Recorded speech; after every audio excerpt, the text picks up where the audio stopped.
Try it. Let's try it. All right, so we're gonna do ladies first.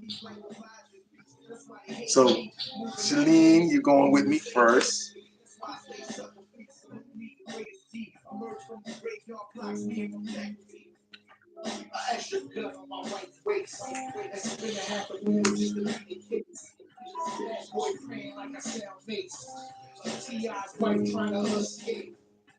So what I do, I got you here.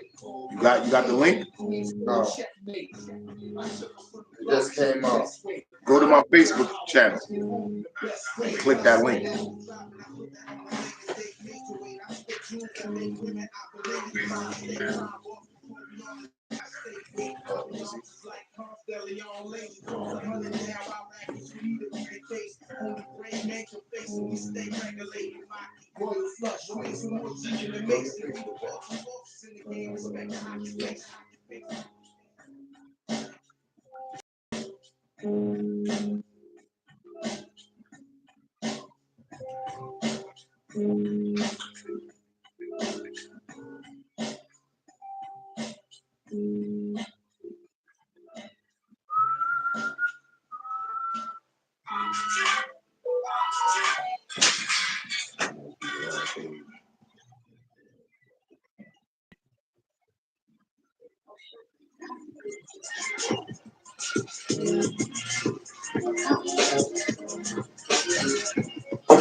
With 360 checking from Capital One, it's all about you. Banking the way you want, where you want, when you want, with our top-rated mobile app. Plus, there are That's when it's more society. bank your way with 360 checking from Capital One. Think about it and learn more.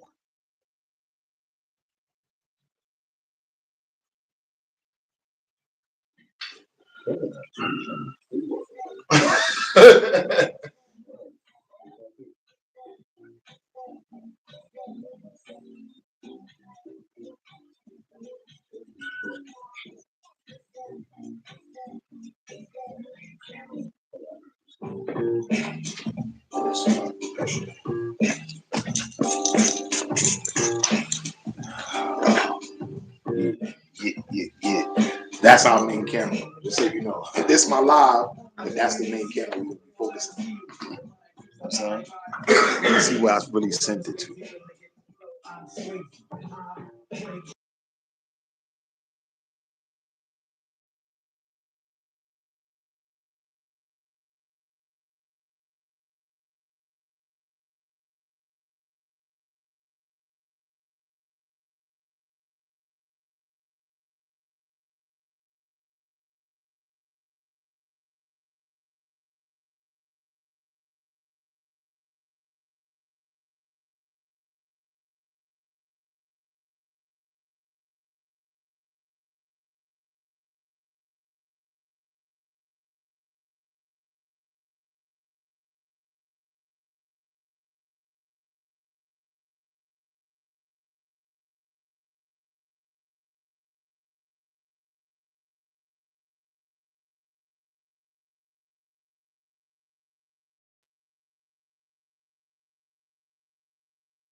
You didn't when you clicked on the page, you didn't see the link there?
Let's get the show started.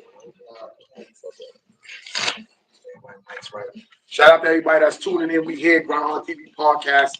We live. Y'all getting the live behind the scenes stuff right now. I'm here with Shelene Thomas. Y'all can call up too. 516-540-1684. This episode is sponsored by Ride Out Energy Drinks. You heard?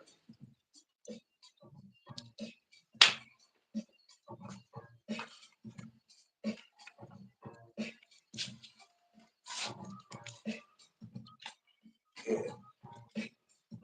Stay tuned. It's gonna be a crazy episode.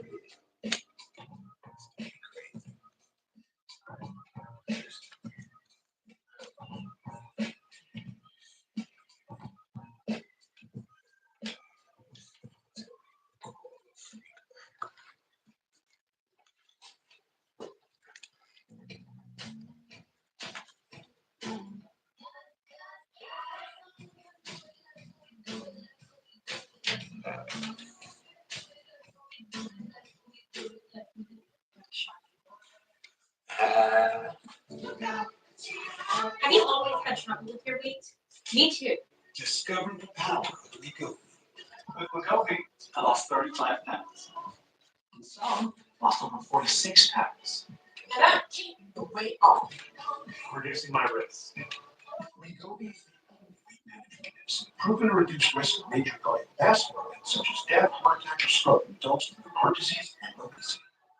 Don't use Wegovy with semaglutide or GLP-1 medicines or in children under 12. Don't take if you or your family have MTC, MEN2, or allergic to it. Tell your provider if you plan to have surgery or a procedure, are breastfeeding, pregnant, or planning. Stop taking it. Get medical help right away if you get a lump or swelling in your neck, severe Look at stomach that. pain, You get a lump or swelling in your neck. serious side effects, Namaste. inflammation, and severe stomach problems. Call your prescriber if you have any of these symptoms. Wegovy may cause low blood sugar in people with diabetes, especially if you take medicines to treat diabetes. Call your prescriber about vision changes, including heart racing or rest, or if you have mental Yo, what's good, y'all? Don't forget sexy challenges. Common side effects include nausea, vomiting, diarrhea, constipation, stomach pain, flu, or upset. Feeling tired, dizzy, or bloated, gas, and heart. Some side effects lead to dehydration.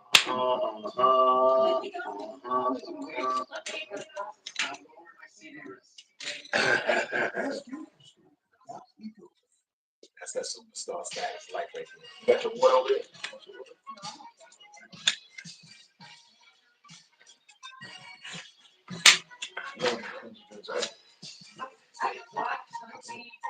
Right here, in case you want to try them.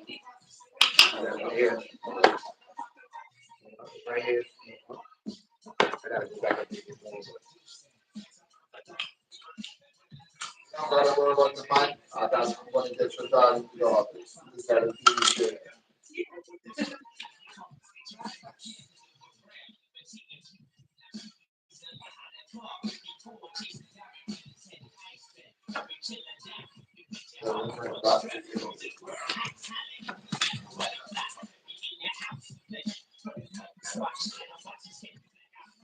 Different when Math is in the studio.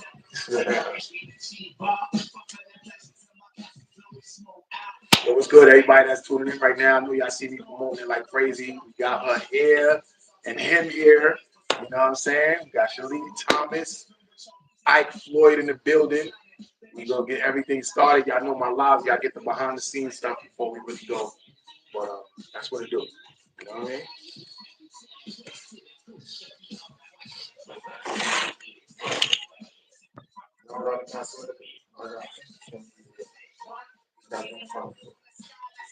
What?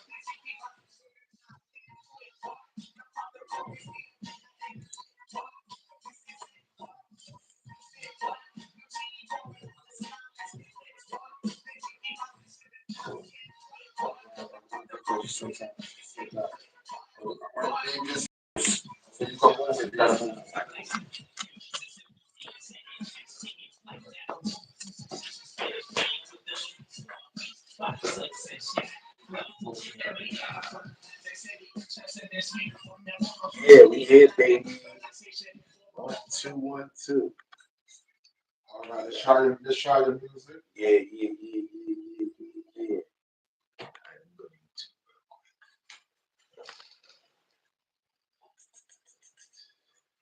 You gotta make a moving image of your groundhog. I know you've been told me that, bro. Yo, how come every time your page come up, that show pops up? You don't rotate it to where the shows could be at your. I never got Oh, I'm gonna do it. every time I go to it, That's the video. that guy pops up every time. I gotta rotate the video. So that's the volume. That was him. That was that show. No, so I'm just saying the volume wise. That was somebody who had perfect memory and could I want to consolidate put the music on. everything on. It's just an instrumental.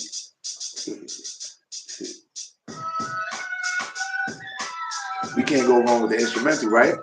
You know, sometimes we play certain stuff and they'll flag us because it's, you know what I'm saying? So your even though it's you that's doing it, it's your vocals on the music. When that goes live on YouTube, they'll flag us for the song or something. You know what I mean? So I can play the instrumental and not be a problem. But I have you here. Uchi Wally, baby. This is Miss Uchi Wally right here. Oh wow. Crazy. We get superstar guests in the building. Y'all better recognize, man. Grindhard, man. Play with me. And I got my guy Ike Floyd in the building. He got a bunch of things going on with him too. Word. Your horse was good. Dula was good. You already know. I was just what you call it.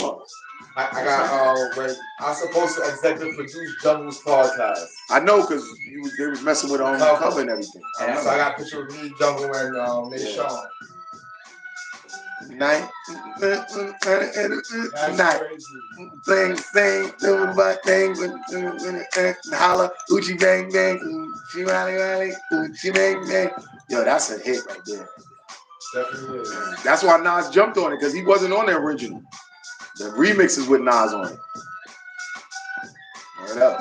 As that record started taking off, let me get on that. But it helped the record though. I ain't gonna front. But you did your thing on it. You did your mother effing thing on that shit. Oh, we can curse on here too, so you ain't gotta worry about it. No cursing. Yo, say what the fuck Jay, do me a favor. Stop that for a second. Talk. All right. 1 2 1 2 1 2 1 2 1 2 1 2 1 2 1 2. You know what I'm saying? We here. Grindhard TV podcast. You already know what it is. We are at the end of the first quarter of the year. Everybody that are in industry executives or industry per se, y'all would know what the quarters are. And we are at the end of March. So this is the end of the first quarter. We're going into the second quarter of the year. So if y'all had New Year's resolutions and y'all said y'all was gonna get a lot of shit done, if y'all ain't getting it done already in the first fucking 90 days of the year, you're behind and you're slacking. You know what I'm saying? So word up. That's what it is. 1 2 1 2. Okay. That's what it is. In the place to be. Yeah. Now you hear us even better. Y'all know y'all can call the lines open 516-540-1684. You know what I'm saying? I'm wondering what's going on, so I don't see no live. Okay, we good now. 1 2 1 2. All right, I'm muting y'all. I got your volume. Okay. So we're gonna start it off with the music, and then we're gonna play a little bit, and then we're gonna come in and I'm gonna introduce. See, all these people on the lives that be watching all of this stuff early, but this is really the show. So we are ready. Okay. The cameras at a perfect angle and I everything. think this thing, I'll show you the camera shot. Mm-hmm.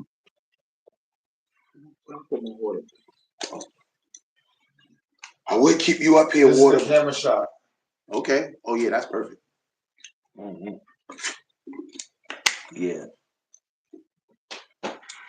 You know, y'all can say something on the live. If y'all don't call up, you can say something. I know y'all. Some of y'all are from different parts of the world, but I can read your questions. All right, you ready? Yep. Audio up. Warning sign up. Extreme media opening up.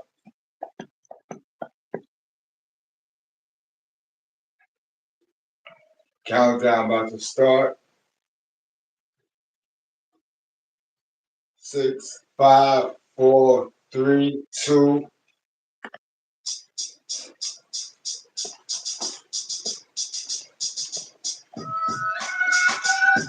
Yeah. Yeah, you see it? You want to see it down?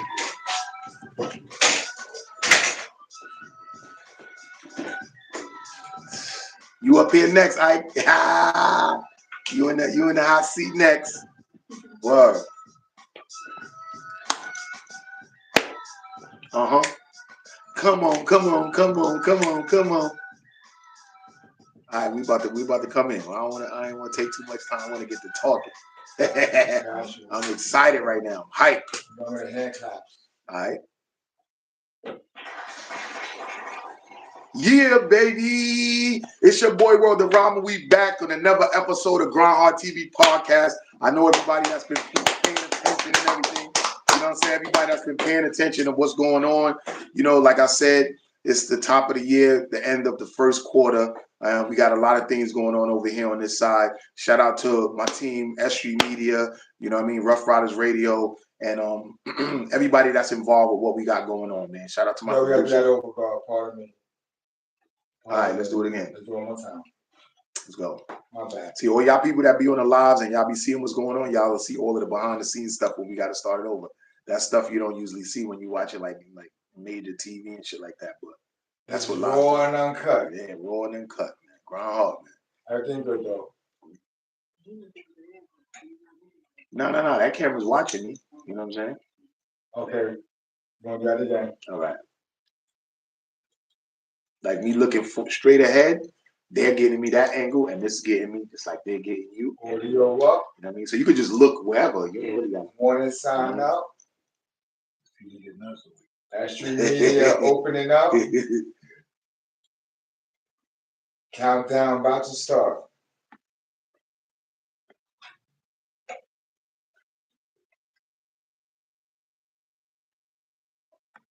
8, 7, 6, 5, 4, 3, 2. Make it hot. Make it hot. Make it pop. You good. Everything good. All right, cool.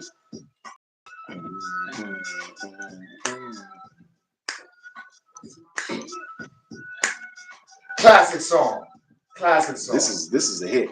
It's a hit. Classic but song. You got a lot more. We're gonna go through all of that too once we get this started. Like you got a lot more. Yo, keep it playing. Keep it playing. They don't see me. They don't see me. Keep it playing.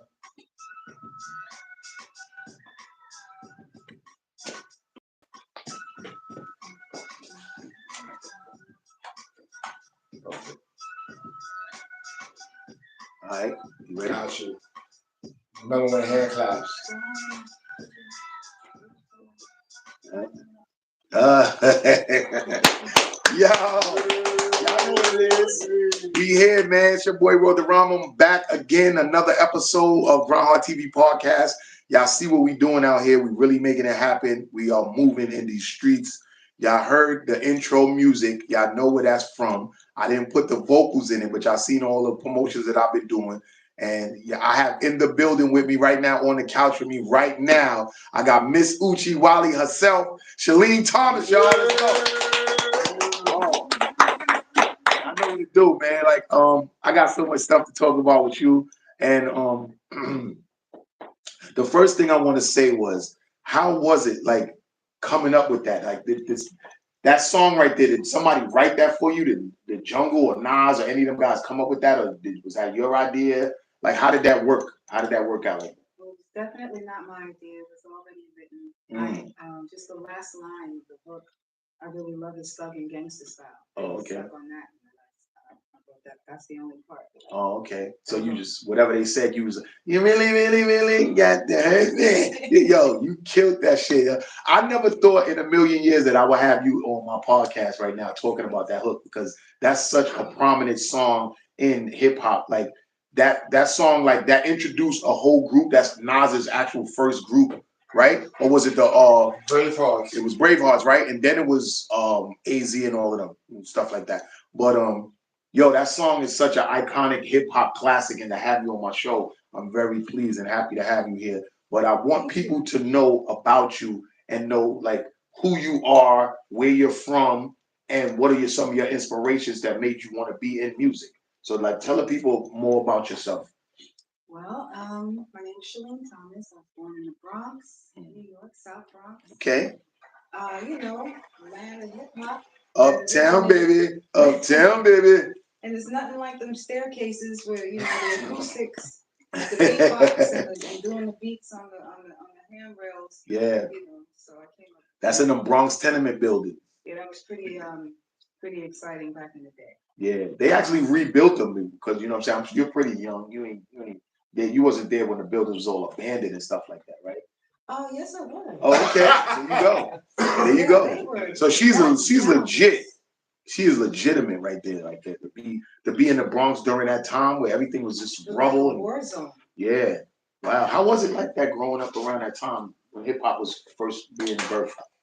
Well, like I said, that's the most important part I enjoyed was rhyming in the staircases because that's where the acoustics just sounded. That's the best sound you could get. Right.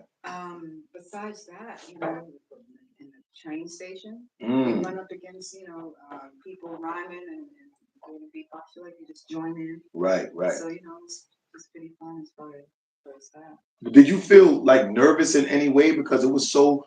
I remember back in them days, in the 70s, 80s, and stuff like that, early 90s, like it was real grimy looking. Like the trains were so graffitied up, and it was just a real scary time. Like when you look at the Warriors movie, the Bronx looked real scary for people that wasn't, you know what I'm saying, really about that life. And you seem like such a dainty, like, you know what I'm saying, sweet little girl. Like, how was that for you out there? Like, I know how to run pretty fast. And, you know, you mind your business, basically. And yeah, like I said, it looked like a war zone, so a lot of places you didn't want to, you know, visit. But yeah, you just kept moving and stay out of trouble. You see something crazy over there, cross the street. That's basically. Well, I was saying that I wanted you to tell me like what really inspired you, but just being from the Bronx in that time alone, that's inspiration in itself. You know what I mean? Music was my solace. Singing was my solace as a little kid. You know, that was like something to do besides art. Drawing was also my solace. So, yeah, what made me get into singing was that it just was soothing and calming, and so many different types of music. I never just was stuck to one, you know, one Right. thing. So all kinds of music. I love every genre. And yeah, what got me started is I guess in school. They had a little couple of programs or whatever, but I was really shy as far as singing. With rapping, I would just rhyme, you know, whatever. But singing was a little bit more shy. But when they had a couple of programs in school, I would go do my thing and leave real quick. You know, go do a little contest and leave. I wouldn't even stick around and see if I won or not. I'd find out the next day that I won. Is that like a part of your you know your shyness because you're very like quiet and calm and secluded, but when you get on that mic and start singing, it's almost like you like out there. You know what I mean? Yeah, that's true. I get nervous every time, you know, before I sing, and that's probably never going to go away because it's such a, you know, I want to please the crowd so much, and I don't want to forget lyrics. That's another thing. What's your birthday? June 7th. Cancer? Gemini. Oh, Gemini. Also, that's why you got two people in one. You know what I'm saying? That's that Gemini. Oh, you Gemini. That's Remy always say that Gemini bully season. Like, you know what I'm saying? Like, yo, that's what it is, man. So you got two personalities. You know what I mean? Pretty much, but I don't change. Like some Geminis are like nice one minute and mean the next. The thing with me is I'm always nice, but I'm very defensive. So you get on the wrong side, I'm going to protect it. See, so then basically you don't know it yourself, but you are two different people because you could be sweet all day until they try you. It's like those little gummy candies where they said sweet on one side and nasty on the other. Like that's what it is, man. You can never give everybody all niceness because in this business, you can't be nice to people all of the time. So why don't you speak about some of that because you sang with a lot of prominent people. You've been on a lot of big records. So how has that been getting things done and making it happen and still persevering and being able to succeed with what it is that you put forth in this culture? Well, what made it kind of easy for me and how I was able to navigate through the BS is picking and choosing who I wanted to work with.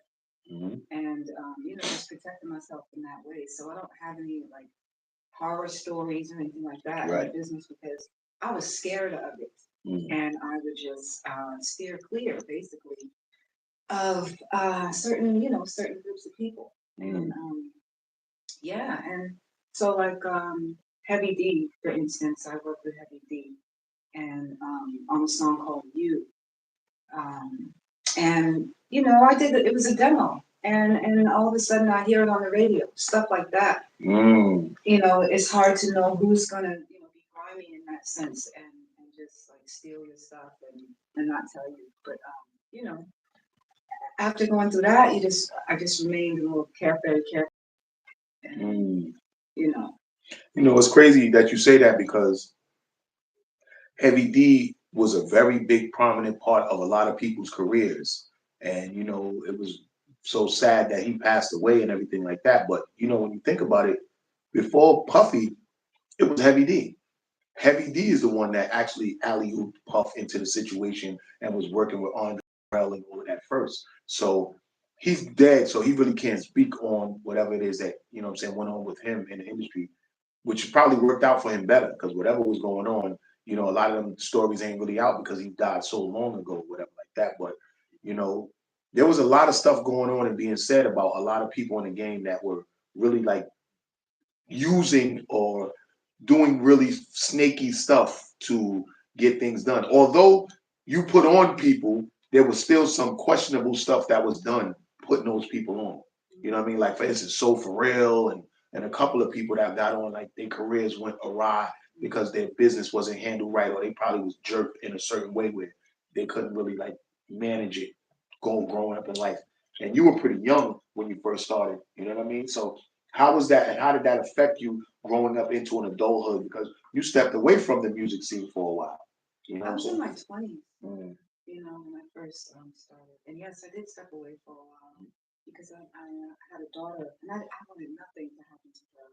I didn't believe in babysitters, so I was more hands-on.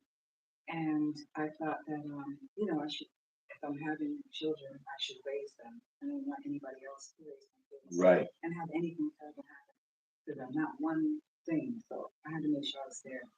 Is when you say that about your daughter, you didn't want anything to happen, or is it because what you were seeing in the music industry? It's because of that and things that I have gone through personally myself that I kind of just told in a separate in another video. But so I had to protect my daughter from. That's kind of like what Usher said when he was on David Howard Stern show. When he asked him, he was like, "Oh, would you let your kids go to Puffy camp?" He was like, "Hell no, hell no." So clearly, that tells you right there that something happened to him, or some things that he went through that he won't even allow his kids to go through. So it wasn't good. You know what I mean? Because we all want better for our children. So if you went through something that got you to catapulted to your stardom, but it was some very bad, questionable stuff that you wouldn't even want your children to go through, then it wasn't all good.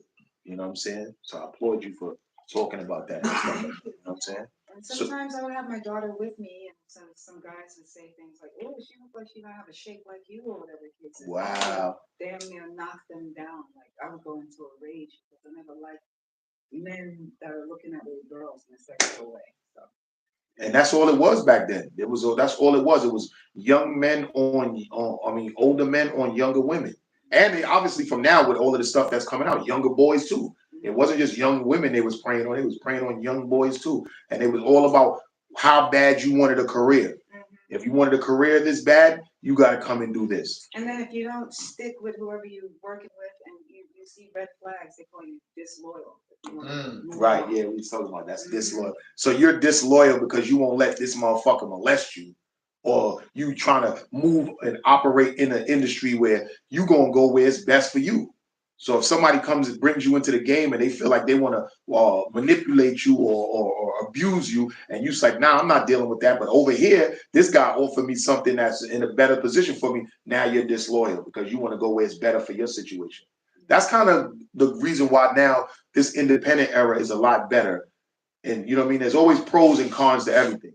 And now that you can be independent and you can fund your own stuff, you don't have to be subjected to some of the things that these people are offering you. So if you take it, that's because you wanted it. and sign you and put you on a shelf. What the hell is that? I mean, you can't go do your craft. You can't build. You can't. Let's speak on that, because when I was reading up on you and you sent me your bio, you've been on a lot of big records, like from Celine Dion to J Lo to, you know what I'm saying, a lot of big prominent stuff that you sang on. Now that's weird that a lot of us regular fans that listen to the music, we didn't know that you were a part of these records or that you were singing on these records. We got familiar with you through Uchi Wally, and even on that song, it was a Nas and Braveheart song. We loved the hook that you've done, but we didn't even know who you were that was singing that, but we loved the record. So how was that for you, that you've been a part of so much big records and you still haven't really had your own star that shine? How does that make you feel? Well, it doesn't. Well, that's really the path that I guess I chose because I'm pretty much of an introvert and a loner and this, that, and the third. And because people, the industry was kind of not easy to navigate through. So I feel working with big artists was a blessing, Right. definite blessing. So I'm very thankful for that, and thankful for Tommy Mottola at the time, getting me on these different projects.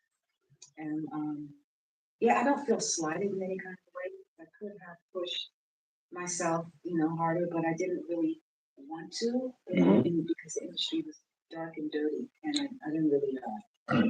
I didn't really care for those parts. Plus, I was always by myself. Like I said, it was kind of a little scary sometimes. How was that working with Tommy? Because it's a lot of monster stories. I do not have any dark stories to tell whatsoever because that's how I moved. I'm in and out.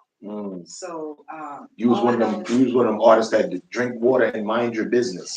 Yeah, just went, did the thing and left, and that's how it always was. But he wanted to sign me as a writer, and I don't know what made me not do that. Just it's very about anybody wanting to sign me signing any darn thing. He came personally to me to sign a disclosure because I doubled J Lo's lead on about like 6 songs or probably more. Wow. Doubled. I'm talking beginning to end, every phrase on the J Lo album. So I'm sure it's way past the time to be able to tell that. A lot of people told their little secrets as far as J Lo.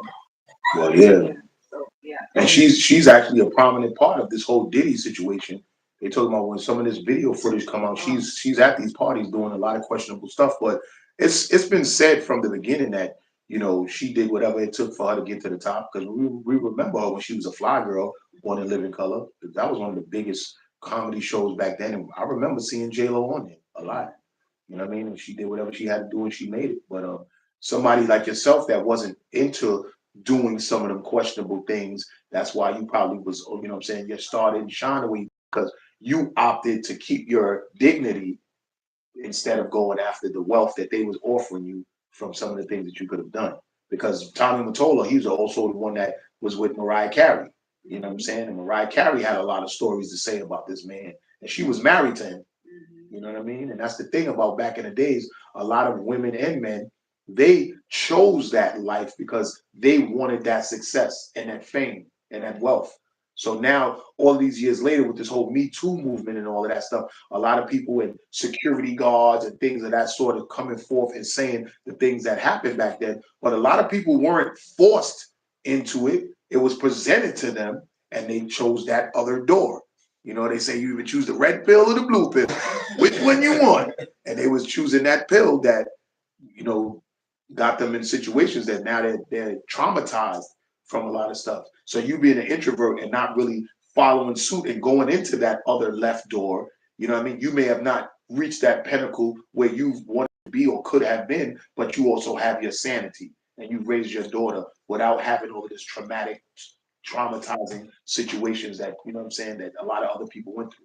Because nowadays with this whole podcast stuff, there's everybody and their mother getting on their podcast talking about some of the foul things that they went through back then. But a lot of the stuff wasn't forced on people. They opted for that because they wanted that fame. You know what I'm saying? I'm sure they didn't opt for the bad things that happened to them. They just stuck it out because they, like you said, wanted the fame, but they didn't want the nastiness. And my trauma came before the industry, which is probably why I navigated it the way I did. Right. For myself. So. Well, to all of the people that been through stuff, and now you're saying, oh, he did this or she did that to me and this, that. You had an option in the beginning to not do it. You know what I'm saying? You had that option. Like, for instance, the Puffy's trial is coming up because it's coming up in May, and that's right around the corner.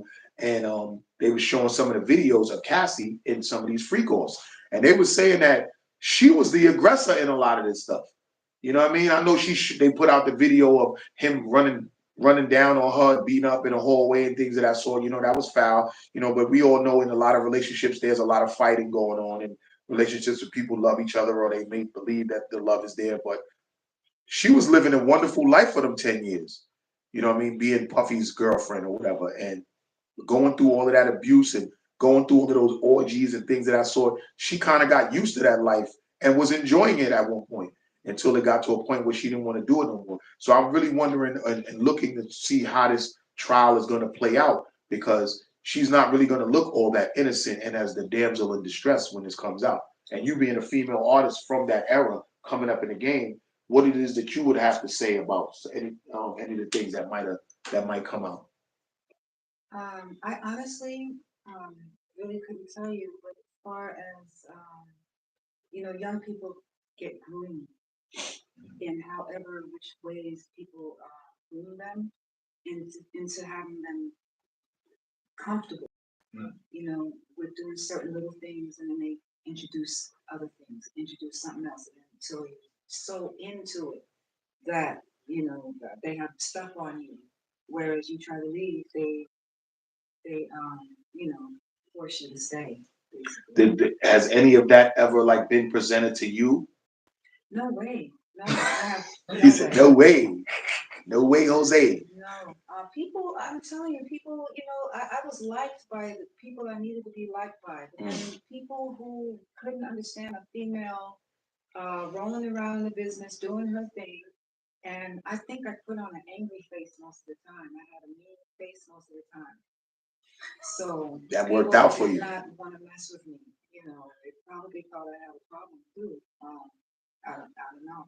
But I got the job done. I got it done in a timely fashion, and because from the beginning, I double my leads or I double anything without listening to it, because that just makes it better sometimes when you're doubling. Anyway, but that just made the time is money. So that was one of the things where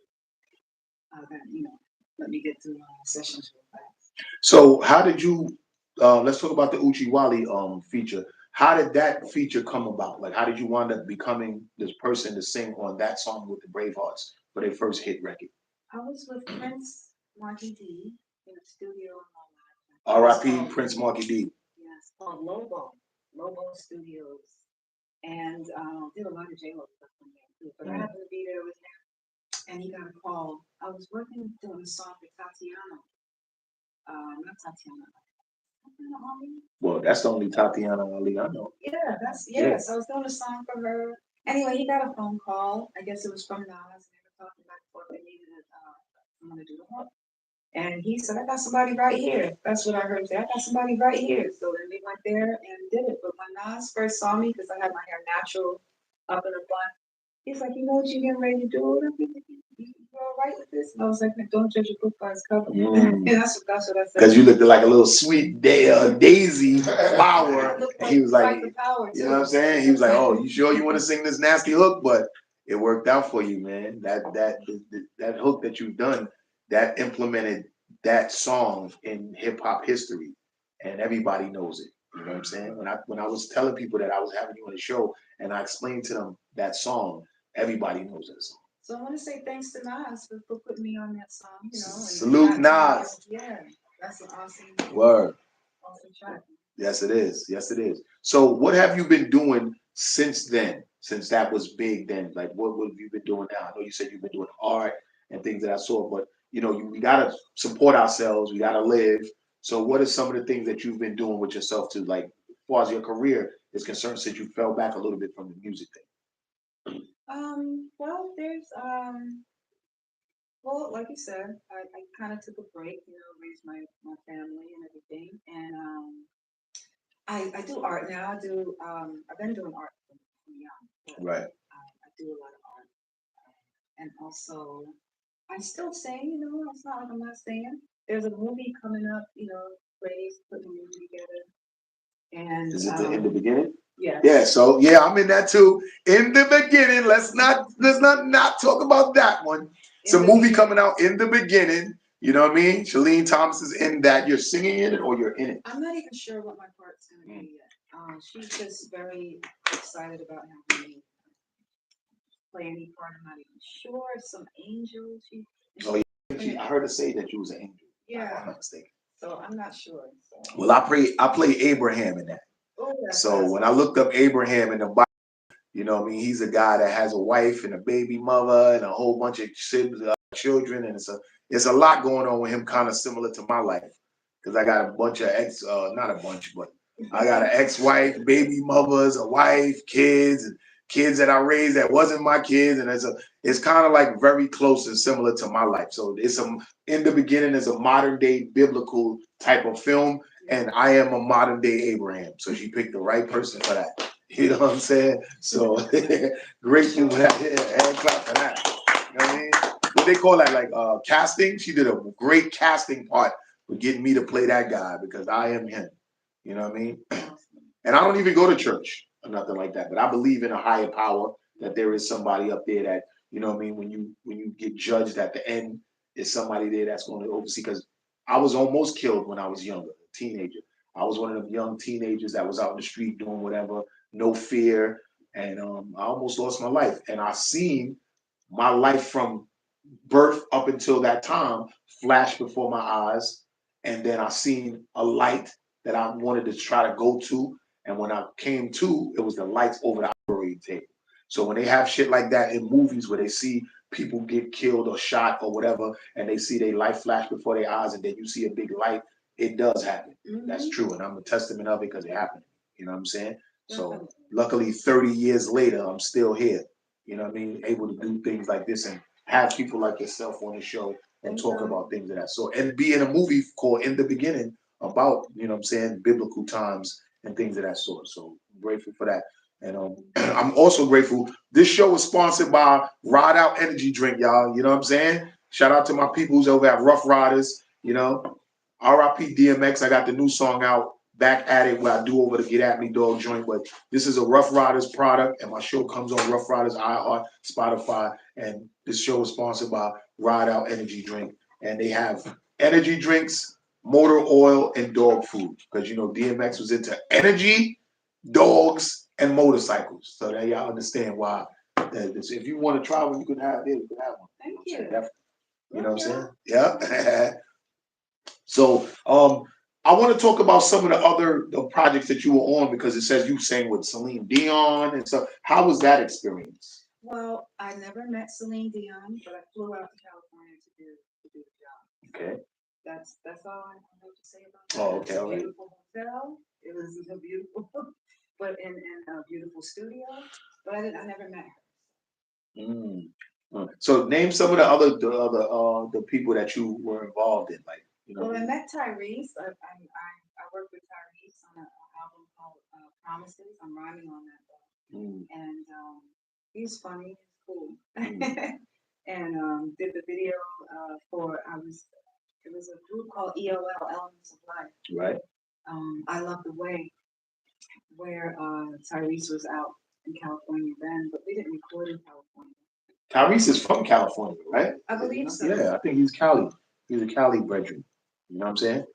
But so you've done a lot of records with a lot of prominent people. So Whitney Houston's Only Christmas. Whitney Houston, look at that. You know what I'm saying? Like, come on, y'all. Like, let me get this lady her flowers, man. Thank you, guys. That's what we hear. Soul Child. Wow, Music Soul Child. Santana. Yeah. Maria, Maria. You remind me of a West Side Story. But you didn't sing on that song, though. Oh, no. This is all different song. Oh, okay. So who? Mark Anthony. Mark Anthony. So J-Lo and Mark Anthony? Yeah. Oh, okay. How did that intertwine in any way? Because they wasn't together back then. No. Totally different, separate project. You see how 6 degrees of separation works, y'all? You know what I'm saying? She was with on sang with J-Lo on some songs. She sang with Mark Anthony on other songs. And then years later, they got together and had some children and got married and stuff like that. You know what I mean? Here it is. She's on my show. Where I'm so grateful. So you a rapper and a singer. Yes, I rhyme, and yes. So you're an MC. Yes, I can Okay. definitely rhyme. Well, coming from the Bronx, I'm sure you would be able to rap because that's what really, you know what I mean, started it. I was just looking at something earlier today and they was talking about Lisa and Nicole Jam and how they was kind of like, you know, trying to like block her from being the superstar that she could have been because she has so many big records and shit. And I kind of look at you in that aspect because you've been on a lot of big records and stuff like that, and you never really, with your star never shined the way it should have. But it's a reason why that because you wasn't able to compromise or sacrifice your soul. You know what I'm saying? Yes. So do you feel like that was better, that you didn't have to go through that left door and endure some of the things that people are now talking about now? Most definitely. Yeah, most definitely. I had a big fear of certain people in the industry, right, and just the way they moved. And it just seemed like a whole big sex pot. That's what it just seemed like. Everybody was just high, and their minds was just on sex all the time. Why you dress like that? Why you covering your butt? Because I always, would wear long things or always rap and not be too showy, and they Right. always question me. I'm like, what the hell, man? Just be me. Yeah, right. Because you was there for your talent. You wasn't there, you know what I'm saying, to show your ass or do anything questionable to get to where you needed to be. People already was reaching out to you because of your talent. You know what I mean? But you being a beautiful woman and younger in the game at the time, I'm sure a lot of guys was trying to take advantage and making advances at you and stuff like that. How did you fight that off and still was able to get the jobs that you got? Well, I guess wherever I felt unsafe, I would immediately vacate and only deal with people who were genuinely. Basically, I know I missed a lot of work not dealing with certain people because of out of fear. And I just avoided people that I felt comfortable around. Right. Well, that's great, man. I'm happy to know that you escaped a lot of the stuff, that there's no traumatic, traumatizing stories that you would have about the things that went on. Sometimes being an introvert isn't bad. It's not bad when you like to be to yourself and you like to just get in, do your job and go, or you just drinking your water and minding your business. Sometimes that's the way to go to avoid some of the traumatizing things that so many people went through in this game. And it's bad, man. Because when people are preying on young, you know what I'm saying, young, innocent people for their own sexual pleasure and everything. And then the weird thing about a lot of this too is that some people got like sodomized or SM, they call it, sexual assaulted or SE or SA, sexual assaulted, and they did all of that stuff to make it somewhere, and they wound up never making it there. So after the people finish, you know what I mean, sexually assaulting you or whatever like that, now you still didn't go to where you wanted to go. So what was the purpose of even doing that? You know what I'm saying? Like, I be asking some people now, yo, would you take a 360 deal to get on? And a lot of people would say, yo, if I didn't have anything else going on and that's what I needed, I'll give up a percentage of all of my earnings to get to where I wanted to be. But it be those same artists that say that, and then later they talking, I didn't know they was gonna do something, like Megan Thee Stallion, for instance. She signed a lot of her stuff away just to get on, and then later on down the line, she's like, oh, they robbed me and I didn't know. But you only gonna get what you negotiate and what you accept. You know what I'm saying? If you allow that to happen, then it's going to happen. Look at Mace. Mace signed with Diddy, but yet when he seen how freaky and nasty shit was going on, he turned the guard and was out of there. And look, now he's back in effect with his day one Cameron, and they doing well on a podcast or a sports show talking about sports. And Mace still can get booked and do certain things, but he left the game at the height of his career because he didn't want to be sodomized or essayed or taken advantage of and stuff like that. He saw what was going on, and he was like, nah, I'm not with that. And he stepped away. Some people don't want to step away because they want it so bad that they'll sacrifice their soul to get there. And then some people have recordings of them while they're high, and they don't know they have recordings until they're presented with them. Yes. And that's coming straight from Shelene Thomas, y'all. She's been in the game for a while, and she know that people will do shit for you. And you can see now it's the actual fact, because those federal agents, when they ran in Puffy house, they wanted his house to get video recordings that he had of a bunch of celebrities that he was using to, you know what I'm saying, manipulate them and blackmail them. You know what I mean? But whoever he got into a situation with now, that blackmail ain't work because they doing him dirty. He did a lot of people dirty, so they did it, but they doing it dirty. And how do you feel about that? About now a lot of this stuff being brought to the forefront when you escaped it already? How do you feel about the artists and stuff like that that were taking advantage of? Well, honestly, it seems like the earth is having some kind of cleansing because it seems to be going around all over the place. Cat Williams started it. He started it. And just like that plus the woke business and everything of that nature. Can you please repeat the question? How do you feel about the people that actually went through some of the things that you escaped from being an introvert and not having to go through that? How do you feel about that? Because it's all coming out now, and you were there during it happening, and you decided to escape and get away from that. So, what's your take on that? Well, I feel actually very sorry for the things that people have gone through because a lot of times it's not their fault. A lot of people are innocent. And like we all know, they just wanted fame and financial freedom, and they didn't deserve whatever they got besides what they want. Nobody deserves to be mishandled and held against their will, tied down and having things forced in them. Like, who wants that?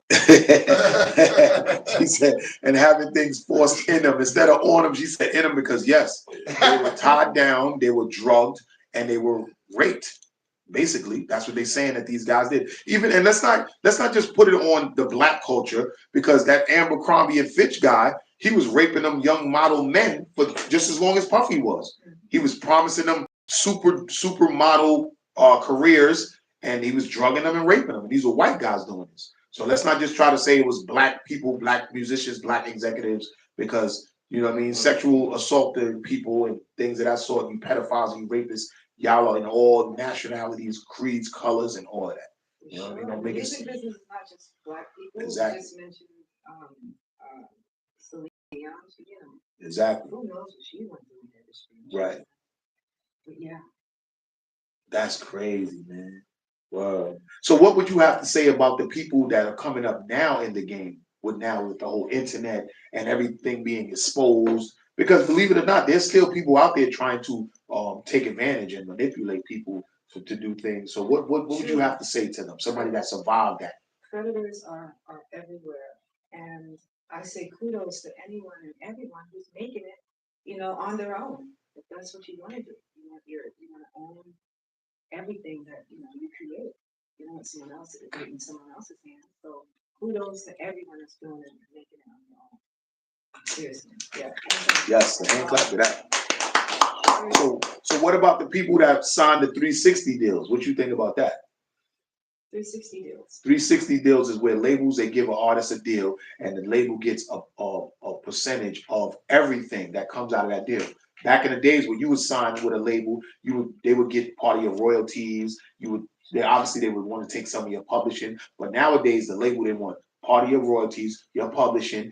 If you get movie situations out of it, they want that. All of your streaming money from all of the games and everything like that, they want a part of that. Your shows and your touring, they want a part of that. Your merchandise, they want a part of that. Anything that comes out of them signing you and catapulting your career, they want to get paid off of that. And sometimes it's a bigger percentage than you get. Some people do not have the capacity to manage their own shit. And so they look for managers, they look for this, that, and the third, and they are willing to accept, completely willing to accept whatever percentages that they get. And that's because they don't have the capacity they don't have the business ethics. So that's them. But now people who just do that and they don't read what they're doing and they complain afterwards as if they can actually manage it. They should have read in between the lines. They should have really taken it to a lawyer. Take your stuff to a lawyer and make sure the lawyer is on your side. Make sure the lawyer is not one of their lawyers. Because there was a lot of that going on too, where you would go to a label to sign and they'd be like, "Oh, we got a lawyer right here to look it over for you." Right. The lawyer going to tell you that the contract is good if he's working for the company, of course, and you're going to sign it all quick. And plus, back in the days, people wanted to get a deal so bad that sometimes they were like, "All right, we want to sign you right now." Motherfuckers signing right there on the spot. They don't even care. They like, That's because a lot of times they have no money, no food. You know, they're going up there starving, like literally starving. So they got taken advantage of. So would you say that the people that signed those Raping You Records contracts, being the fact that their back was against the wall, were they right for doing that? Or should they have been rebellious like you and said, "Nah, I'm not doing that," even though you know your refrigerator was empty? You know what I mean? Should they have done them deals? They didn't have experience, so they didn't know what was in store for them. So there's no way, you know, they could have known it. So they're not right or wrong. They were doing what they felt was going to improve their lives. Right. And you know, one song does change your life. One song will change your life. I know I've been grinding so hard just for one song to pop. I got a lot of hits and I've been grinding, but since this is an independent era, you know what I'm saying? I have to fund it myself and have to go out here and be at every event and make it happen to it happen. But one song, people, will change your life. If you got your record registered and you really collecting all your song trust and sound exchange and your BMI or ASCAP or whatever of your record, and that record takes off, you will eat good for forever. You know what I'm saying? So, yes, actually, this is the reason why a lot of these labels back then was stealing all of these artists' publishing, because that's generational wealth for us black people, because we're the talented ones. We're the ones writing these songs. We're the ones, like, I just was watching something earlier that Elvis' whole style was from this black artist. A woman. You know what I'm saying? No, it was a guy actually who sang just like Elvis, doing all of that shit. That was his whole style that Elvis took when he was like. Hound Dog was sung by a black woman first. There you go. See? There you go. See, even they stole from us so badly back then that it's preposterous how we're not really the ones that's really running this business. That's what's weird to me, how we ain't really running this stuff. But it's so many years of the foolery and the signing people and taking their publishing and doing all of that. Like, and it was passed on down, because they said, even with Diddy, and I don't want to keep going back to him, but he was groomed, like you said, to be just like these white label executives, because he took the Locks publishing and signed it over to his children. And they were eating off of the Locks music in the beginning, his sons and daughters.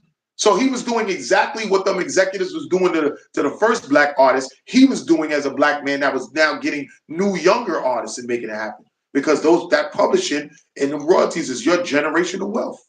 You got some people, like I know certain producers that produce big records, they be kind of broke, and then out of nowhere, a $80,000 check hits their fucking mailbox from a song that they did a while ago that was picked up by some commercial or something like that. So it's generational wealth forever. So artists, we here right now is two prominent artists, and I'm gonna get our next guest up here soon, but you have to know what you're doing and make sure that you cover your ass when you're doing this stuff. This is an era now where you can go online and you can look shit up. Back in the days, it was no internet, and you were trusting people that you thought was really wanted to see your best interest in mind, but that wasn't the case. But nowadays, you can read up on shit. Somebody gives you a contract, you can call your lawyer. Call a lawyer. It don't even have to be your lawyer. Call a lawyer that's not down with that organization and have them read it over for you for a couple dollars. And make sure that you're getting what you're supposed to get, because you don't want to be coming around crying later saying, oh, they did this and they did that and I didn't know. Now, Twitter fingers, everything is right at your grasp. You know what I'm saying? So, Math, look, what where we at right now? How far are we into the episode? Because I want to get into some other. All right. So what I want to tell people is that we're going to have, you know what I mean, Shelene Thomas and, you know what I mean, Ike Floyd perform this Thursday at HQ Lounge. Doors open up at 7 o'clock, and I want y'all to pull up, see store, where they've been at, how they, you know what I mean? She's involved with a lot of songs. May I say, what should people look forward to seeing you live on stage? I'm sorry, but I really don't have. I don't really have that prepared. Well, we gonna get it prepared before Thursday. You heard? Today is now Sunday. We got a couple days for us to put together a nice little segment for her to do all of the songs that you were involved in. I want you to do all of them records that you had a part to do, and we're gonna do it like that. So come out. We'll see what happens. Yes, but she will be in the building, y'all. You know what I'm saying? It was an artist yesterday at this event that I was at. He was actually rapping over the Uchi Wally beat. His name is Troy Slugs, and he's a very good artist, prominent artist, grinding real hard. And he got a little freestyle over that beat. And I was like, yo, Troy, I'm gonna have Mrs. Uchi Wally at my event on Thursday. You need to pull up since you're rapping over the song that she made so big. You should pull up and stuff like that. And a lot of artists that's like to rap over them songs, y'all need to pull up, come meet her, you know what I'm saying, and see what y'all can do. If y'all got some good records and y'all possibly want to book her to be on y'all songs, y'all can do that, you know what I'm saying? And so, you know what I mean? It's March 27th. That's this Thursday coming up. HQ Lounge, 1609 Nostrand Avenue, across Tilden's across street. Doors open up at 7. $10 entry fee. Come out, watch us do our thing. We're gonna work. It's gonna be me, Snooze Daily, Shelene Thomas, and Ike Floyd. Y'all don't know he's gonna do that song. He coming up next, and we're gonna talk more about him later. But you know what I'm saying? That's supposed to be Thursday. It's gonna be crazy in there, y'all. We're gonna make this crazy and shit like that. So aside from me telling them the new show and stuff that we're gonna be doing, what's next for you? Well, I'm doing a lot of art, visual art. So I'm really trying to take my art to the next level. There's this woman who gets on me because I'm too nice, she says, with my prices or whatever. So I need to get into the art world. So that's what I'm doing, the visual art world at this point in time. Music will never stop. So it's continuing. Yes. Music soothes the savage beast. Yeah. You know what I'm saying? But art kind of soothes you as well. Because what do you get out of when you do art? Like, how does it make you feel? It's very therapeutic. Plus, just like music is, and I get money out of it. I get people's pleasure, just like with music. Art is kind of like the same thing. So, but it's not as treacherous as the music game. The art. Oh no, not at all, not at all. But then you get your people that's jealous and that want to, kind of rip you down, knock you down, and this, that, and third. But keep it moving just like any other business. That's a fact. That's a fact. So what do you when you do your art? You paint, you draw, you use pencils, markers. I do every kind of thing. I do pencils, markers, paint, acrylic paint. I haven't done oil paint in a long time. It takes too long to dry. So I stick with acrylic. Oh, okay. And other types of mediums as well. Paper, plastics, this, that, and third. So where can some of the people go and see your art? Okay, there's a museum in Hempstead that has a little bit of my art. The African American Museum in Hempstead. Wow, y'all heard that? African American. Hand clap to that, y'all. You know what I'm saying? Word. We all about our peoples in here, man. Like I'm one show that is really about my peoples. Like you know what I mean? I look out for everybody. Like I'm cool with everybody and all that, but I'm about my people. So you know what I mean? You said that. You know what I mean? That's great because Long Island is like really Indian territory. You know what I'm saying? Which was stolen by a lot of the white people and stuff like that. But there's a lot of land here that has a lot of very historical background and black heritage to it.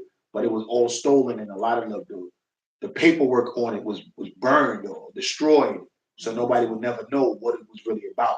And people wanted to take control over that. You know what I'm saying? So I'm very strong on that right there. So, you know what I mean? I'm just a person that's very headstrong about my peoples and stuff.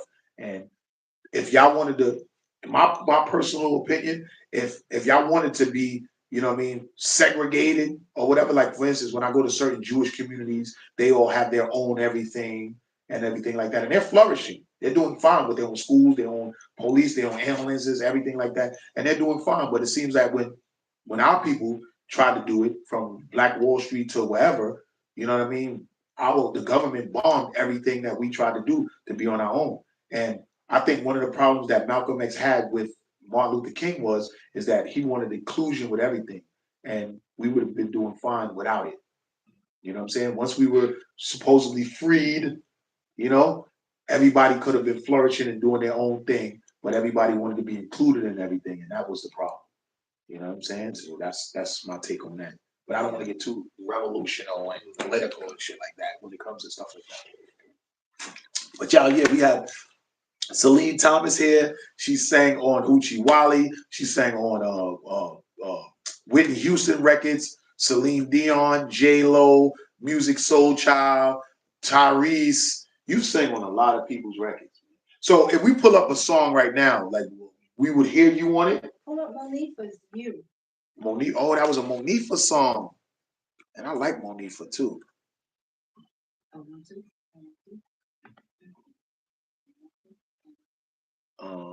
Right here, this one right here, right? Yes. I Yeah. just happened to turn on the radio and it's playing. I didn't do no paperwork, nothing. It was a demo. So basically, you saying Heavy D kind of got you. Yeah. See? That's one of So the- what was it that you? Let's talk about this record in particular. So what was it? Did you write the record or did you just sing the record? Like what did you do and The contribute hook to was it? already written. Okay. I just went and demoed it. Oh, so you demoed it, then he brought it to her, and then she wound up singing. She wound up singing the song and my hook stayed on the Mm. record. And you never made no money off that. Pretty much. Wow. So us playing this record right now and giving this a view, you ain't gonna eat off of it. It doesn't matter. No, I know I'm gonna play it, but I'm just saying, like, this is how this thing worked. Like, a lot of people now that are part of records, they're not really eating off of the generational wealth off the record. Yeah. Yeah. So, but yeah, I'm gonna get some people's on that. So soon. See? And look at that. You know what I mean? Lawyers, y'all. Get y'all lawyers together and go in there and get what you deserve. Because a lot of money was made off this record. Somebody's eating off of the publishing and royalties off this record. And she's a part of it. And we're going to play it right now. And we're going to hear her on this joint. You know what I'm saying? Let's go. Matthew, you want you? Let me see this one. There we go.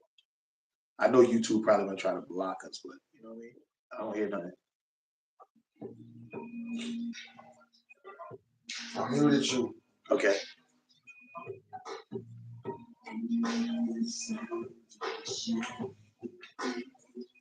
That's you on this hook right here? Yeah, see? I really like this song right here. I remember this song. This is my Yeah. shit back in the day. You know what? I opened up a few times for Monifa. I remember. Yeah. I didn't know. See? Look at that.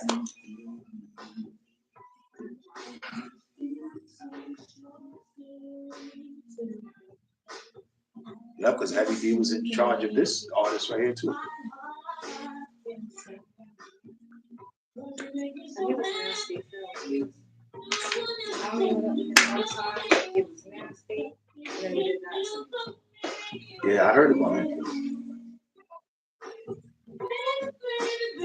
And every time I met him, come real quick, just during this session. Yeah, I ain't think front. I think Puff was groomed by Heavy D and Andre.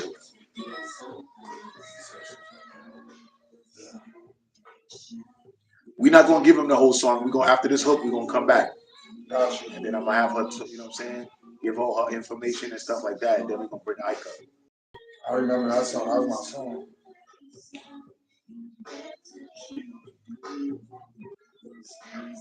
All right, turn that mics up. Let me switch it back.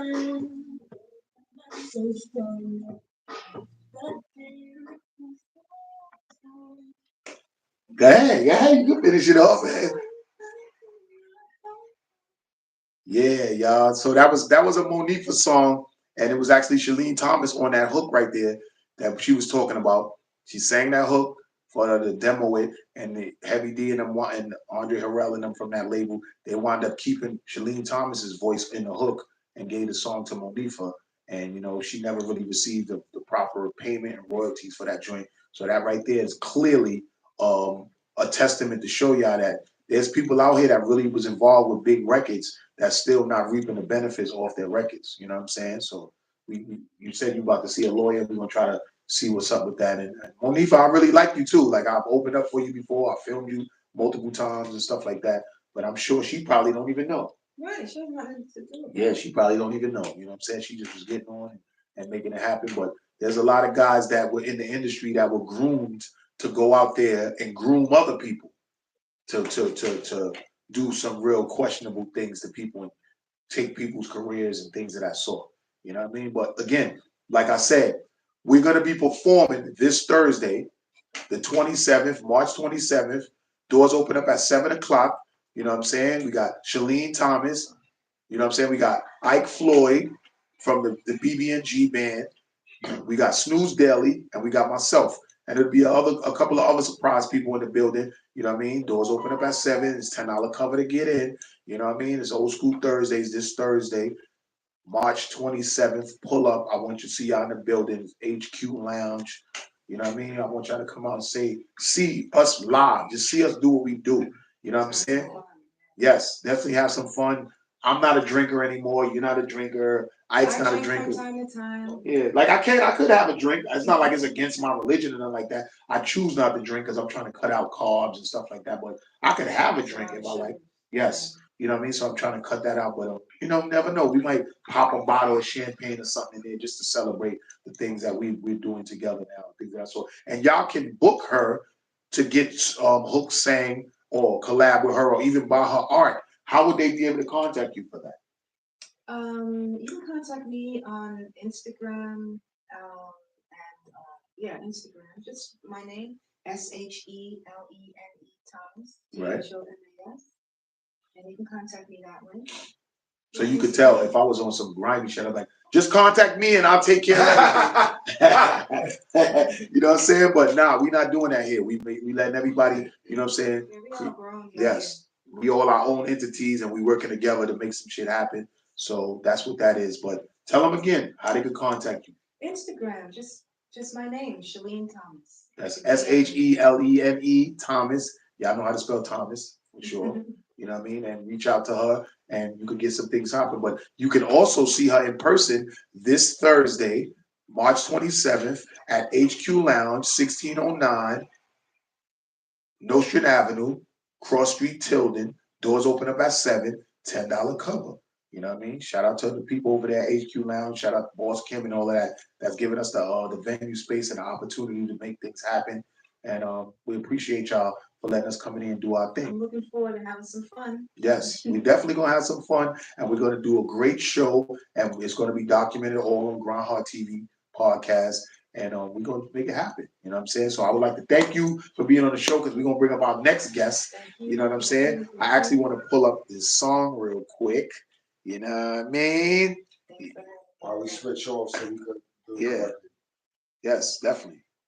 Let me see. Hold on, y'all.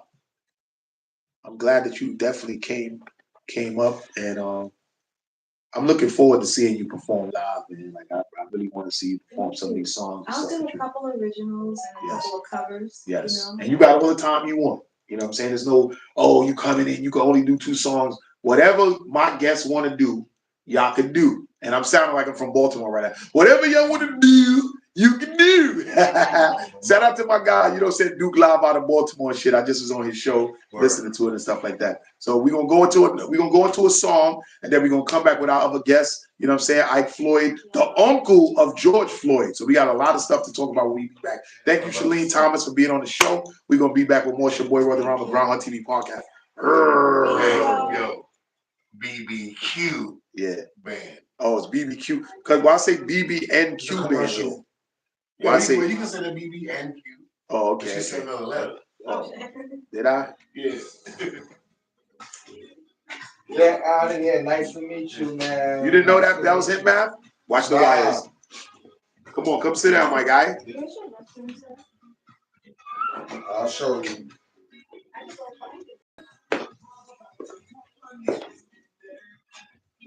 This is a song for his song? This him singing it.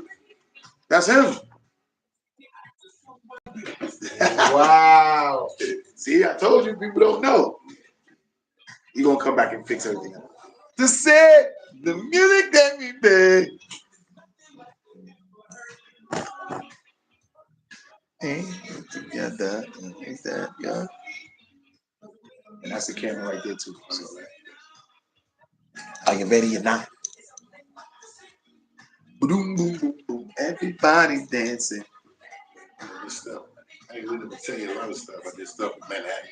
We're gonna talk about all of that right now. This is your time to say everything you want to say, my guy. Yo, we got Ike Floyd right here, you know what I'm saying? From the BB&Q band. and this is their song. You can hear it. Former lead vocalist. They got somebody else. We talk about that when we get back to the show. I know the people that's on the live is watching. The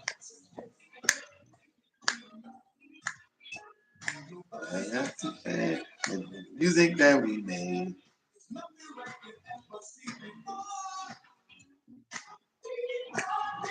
You never know who's who. Right. You never know who's who. Yeah, that's my brother's son, my man. Are you ready? Wow. Yeah. Wow. Everybody dancing. Everybody's on the beat.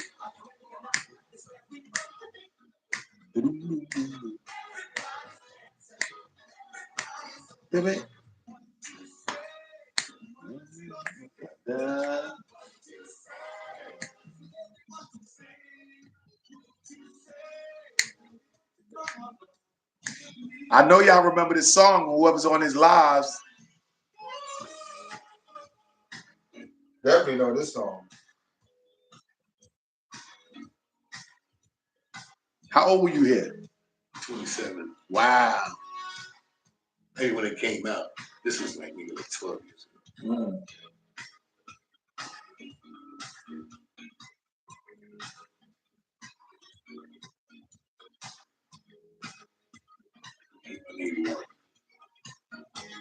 I was 7. What year? 81. Yeah, I was 6. Still play every now and then. Are you still in tune with any of these guys? Yeah, I can say that. Yeah, actually, Paris, the bass player, you know, he's independent, brother. He's doing some other stuff now. And the keyboard player, Kevin Nance, right? He moved to Delaware, which I can touch him. Okay. He's a play. Right. And y'all kind of look alike, you and him. Yeah, and then the drummer, the way he produced, he used some drums. So, but I don't use that cat anymore. Right. Got a new cat, Tamario, younger cat. Right. Matter of fact, the bass player, Paris Ford here. Right. I got another brother, Leroy, some new cats in there. Right. That I can really call. We could do a live show, but I do track shows. You know? But if I call any of these cats, I can get them. I mean, not these cats yet. Right. The new guys. So when you perform these records, well, I want to talk about that when we come back from the live. Like the lives is going, but when he starts with everything back. All right, we're about to come back after this. Hold on, let me do this part. Are you ready or not? Everybody's dancing and everybody's on the beat. There you go. Right after this hook.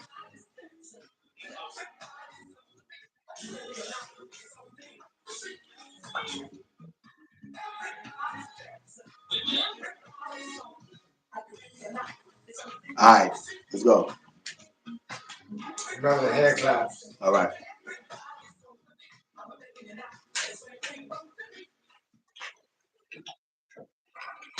Yeah, y'all heard that.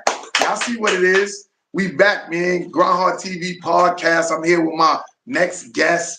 You know what I mean? Y'all heard that song that was playing on the beat. That was a big, big record when that came out. That was a big, big record. And I want y'all to know the lead singer that's singing on that joint right now, that is Floyd right here, y'all. Let's go. Make some noise. Yeah. Got it right here, man. Now, I want to get into a lot of stuff about that record because we just had Shelene Thomas here, as you see, and we was talking about a lot of stuff in the industry and things of that sort. First off, I want to say this episode is sponsored by Ride Out Energy Drink. You know what I'm saying? Shout out to Rough Riders Radio because that's my show is on along with S Street Media and iHeart, Spotify. Ride Out Energy Drink. If y'all do energy drinks, y'all can do that. RIP DMX. You know what I'm saying? The back out of the singles out right now. I don't know if you drink energy drinks. Okay, well then that's for you. You know what I'm saying? I got gifts for my guests. You know what I'm saying?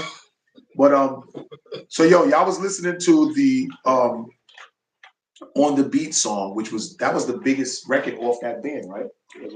Then that was a big record because when I was younger, I loved the record.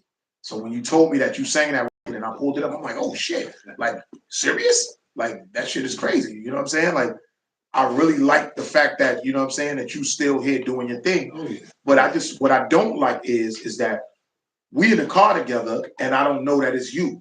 Right. You know what I'm saying? So that right there tells me that you ain't really getting your shine that you deserve for having a big hit record out there, because like we was talking about earlier, one hit record can change a person's lives as long as everything is handled correctly and paperwork and all of that stuff. So I want you to tell me, like, how was that experience with you being with that band, and how is the splits when it's a band of like 13 people and you're the lead singer? Like, how does that work?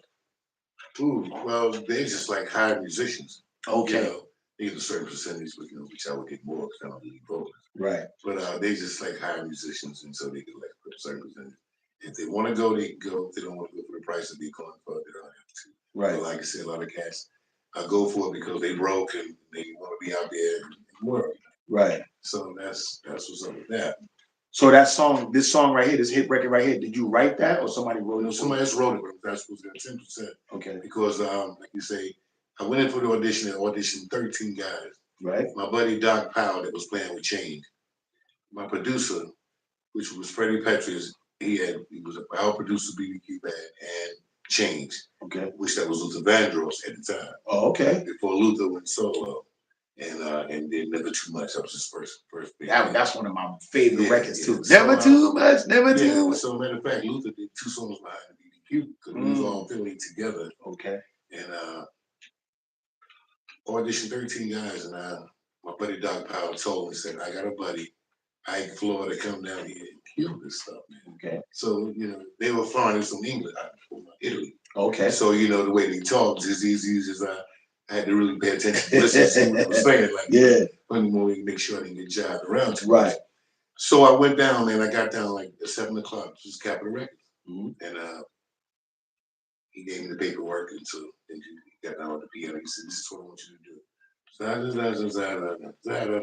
going. I had the paper, checked it out. Okay, we tried. He put the soundtrack on. Right. It was so heavy. And I said, "Oh my God, what did I get into?" Wow. I mean, my very first actually big recording. And I said, "Oh man," so he said, "You good?" I said, "I'm good." And my mouth man did the first line. He stopped me. I said, "Did I fuck up? What did I do? Oh my God." It's a big chance that I messed up. So he said, "Can you start the album Thursday?" This was on a Tuesday night. Wow. So he gave me the tracks and had his voice on them to let me know I didn't hear it. Right, singing like this. Yeah, he do the same thing like what Shelene did. Right. No? But then we'll put you in it though. You know, so, and that's what I did, man. So actually I was driving truck, local truck during that time. Right. And I had a local band. Okay. So I said, "Oh my God, this is it." So I had to tell my sister-in-law, she was on supervisor. I had to get her to tell the big man that I got a girl pregnant down south in North Carolina, and I had to go. Because if they knew I was leaving the truck to go sing, they didn't believe in that shit. Right. So they said, "Oh, well, you can stay and do that and don't come back." You know? Right. So we had to tell a lie, you know. God forgive us now. Right. So anyway. But it worked out for you. Oh, that lie worked. So I went down, man, and I started the album that Thursday and finished that Sunday night. I did 5 songs. Yeah, that was lit, man. How was that? How was that experience? Like from you driving a truck to you now being a singer. Like how did that take off? How did that change your career? Oh, man, I always been a singer all my life. My whole family sings. I'm actually from North Carolina, and my family grew up with the gospel music. Okay. And I mean, everybody sang and did the instrument. But as we got bigger, I mean, grew up more. We always kind of separated, split up. Because I even lived in Oakland, California for like 10 years. Right. So, you know, and we kind of, one way, one day, it was like 6 boys and 2 girls. So we all sang, man. So my mom told us a long time ago we could have beat the Jacksons out. Every family was able to, because everybody in my family could lead sing. Everybody in Michael Jackson's family couldn't. Right. You understand? Right. And we played instruments, and just the 2 brothers played, but we all played, you know. And where we was at North Carolina, you know, white folks ain't gonna go that shit. Of course. So other than that, man, if we'd have been in the same place that Jackson was, Gary, and then when Gladys Knight came through, right, we'd have been living in that mansion in California. Yo, I ain't gonna front, man. Being this right here, having this goldness in our system, because this is more precious than gold. It's melanin. Like this shit is a gift and a curse, bro. It's the greatest gift, and one of the wildest curses. But this shit is the most precious thing out here, this melody, boy. You know what I'm saying? So getting back to family, I want to let everybody know, like, you are actually George Floyd's uncle. Yes. His brother, your brother my brother's is son. Exactly. Yeah. That's like right there. That's your first nephew. It's not no six generations down. Directly. My nephew. Exactly. Matter of fact, when I went to Minnesota the first year, I killed a lot of people.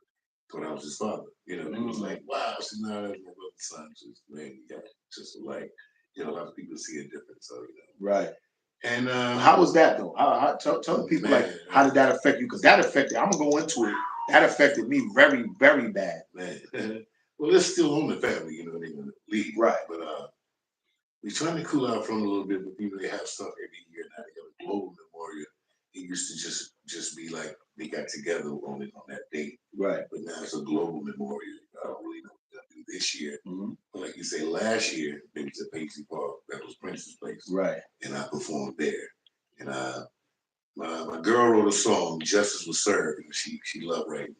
And I'm a musician, guitar player, you know, right, singing all that. So she wrote the song to Justice Was Served because Derek Chauvin, the one that had to knee on my nephew, he was charged with all 3 counts. And then the other 3 policemen that next year was charged with all 3 counts. So that means justice was served. So that means she wrote the song Justice Was Served. I arranged it and everything. But what I did, my buddy that played with Luther Vandross for 22 years, right, John Skip Anderson, and he played with the BBQ first. Okay. So when I left the group after the first year, he left too. And he got to audition with Luther and with Mary Sense. As a matter of fact, he's on a lot of most of the rest of his album since Never Too Much. And he did all the music on it. I sent him the music that I did and told him what I wanted. And he did it and sent it back, man. And we should have brought something here we can play that tonight, you know. Yeah. But well, we're gonna listen, they got March 27th, this Thursday. Come through. Justice Was Served can be performed by you and everything. You can play it, perform it. Don't forget, y'all, March 27th, 7 p.m., HQ Lounge, 1609 Nostrand Avenue. Doors open up at 7. It's a $10 cover to get in, and you could hear him perform the Justice Was Served song about George Floyd, because this is his uncle. Now, I want to speak on that because just this morning I was looking at something on the news and they was talking about the whole Trump situation and everything like that. And they said how the cop was on George Floyd's back for 28 minutes, his neck for 28 minutes. And he said, I can't breathe 28 times.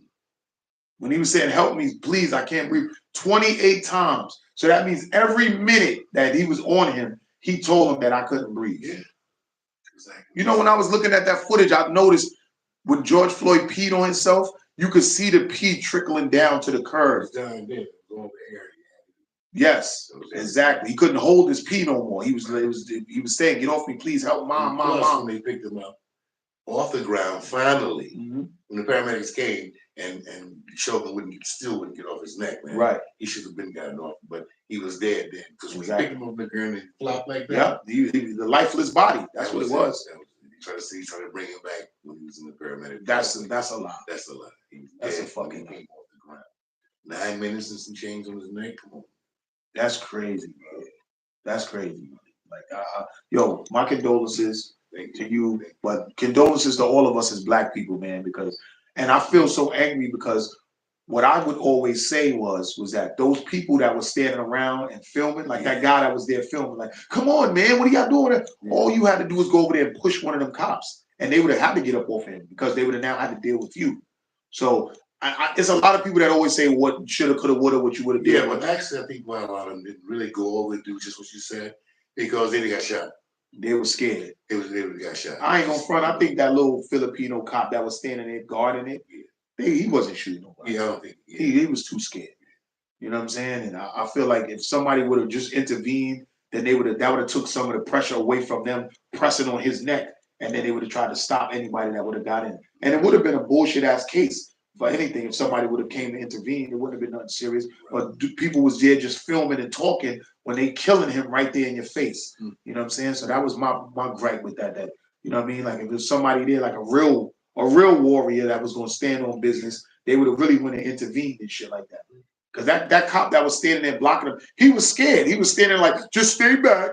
Just stay back. Like, if you could have just went up to him and like did anything. Two young rookies, they follow exactly.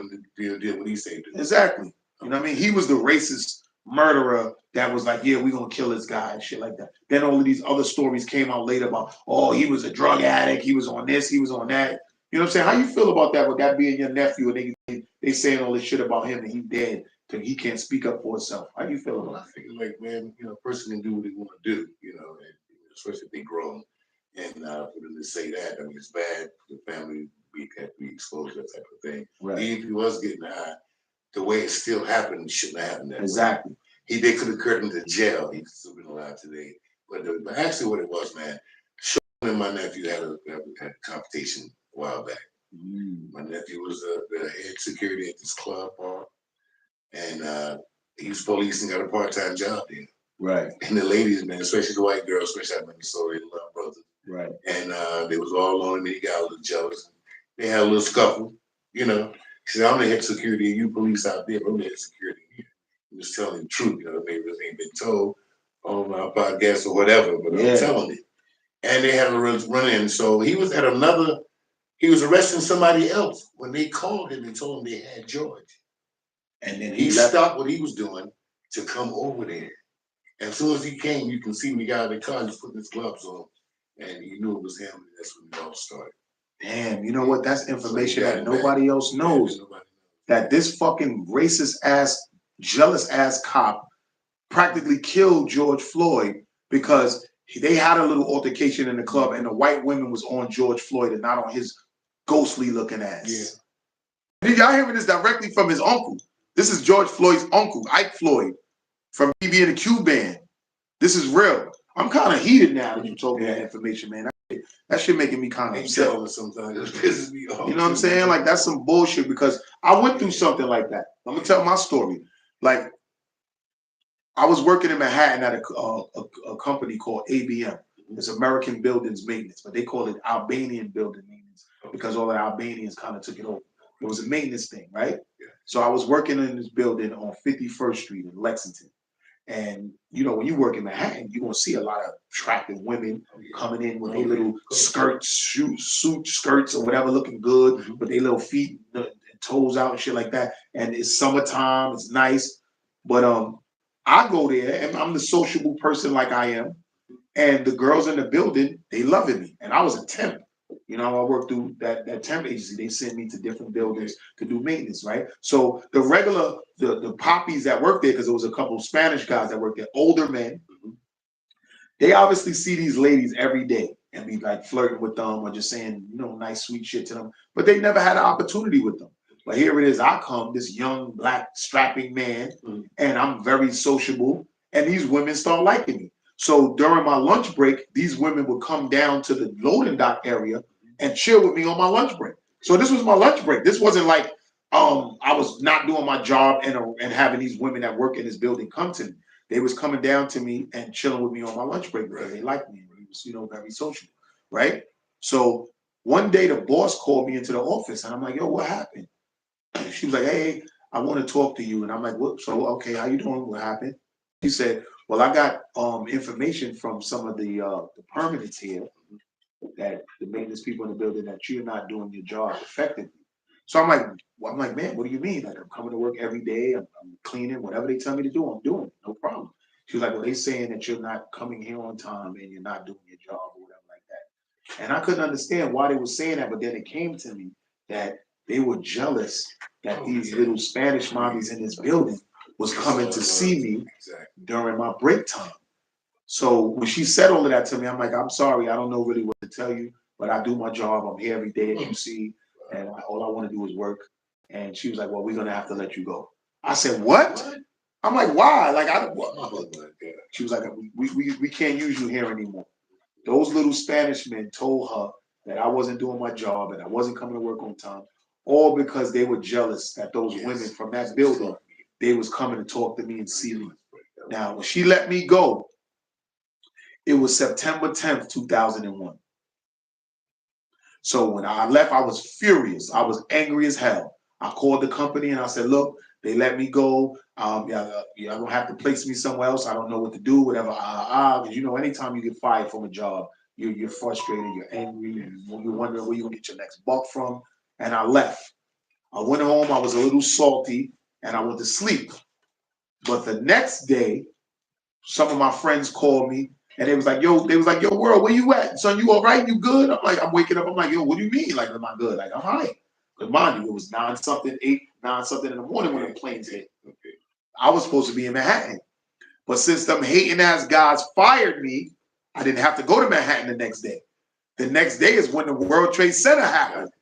So those guys hating on me and telling them, oh, I'm not doing my job because they was jealous of their women in that building being on me, they saved me from having to go to Manhattan and having to go through that whole World Trade Center shit. Now, I wasn't nowhere near it because I was on 51st Street and this was downtown Manhattan. But that smoke from them buildings been killing people still now to this day. You know what I'm saying? One of my aunt-in-laws, she passed away. 14 years later. She died a few years, like 14 years later. It's been a while since she's been going down, but she died all of these years later because of that smoke that she breathed in from all of that asbestos and all of the toxic things from the building crashing. So you two hating ass men that told my supervisor that I wasn't doing my job to make that lady fire me on September 10th, 2001, y'all actually saved me from getting cancer of the lungs. You know what I'm saying? So I like to thank you haters that be hating. I think at the time, my nephew Terrence, George's brother, right, lived in Brooklyn, and he was working for Trey, I think, the door or something. At the time, he came out the house. He said, "Oh man, I left my keys." Went back in the house. When he came back out, he saw the plane dirty when it hit. Boom! Right. He'd been exactly. There too, you know? So you never know what your fate is going to be. Yeah. Whatever's going to save you from being in a situation, it was destiny and it was supposed to happen. Exactly. So yeah, I was very mad and furious that I lost that job that day. But the fact that those guys hated on me over my, you know, my energy that I have, that saved me from going to Manhattan and possibly breathing in some poisonous fumes that would have took me out years later. So thank you, haters. You know what I mean? Exactly. So you just said that George Floyd's brother lives in New York too as well, right? In Brooklyn. So how was it that a lot of y'all all relocated to New York? Is that before the whole situation, or some family was out there, some family was here? Actually, George was born in North Carolina. That's where I'm from. Right. He was born in Fayetteville, North Carolina. Right. That he lived there since he was like 3 years old. And my brother and George's mother, they're separated. Right. So she moved to Texas, Houston, when George was like 3, turning 4. So he grew up there, and then he left from there. I think he got to leave home. Right. And moved to Minnesota. From there. Yeah. That's crazy. But actually, that my oldest brother came up from North Carolina first, and then everything was so boring. And actually, for me, you know, like working, you know, farming and all this type of shit, you know, I couldn't get with it, man. So I was introduced to New York when I was 14. Right. So I came up in the summer. And I go back home and say, oh man, I get bored. And I go back home and say, I love New York.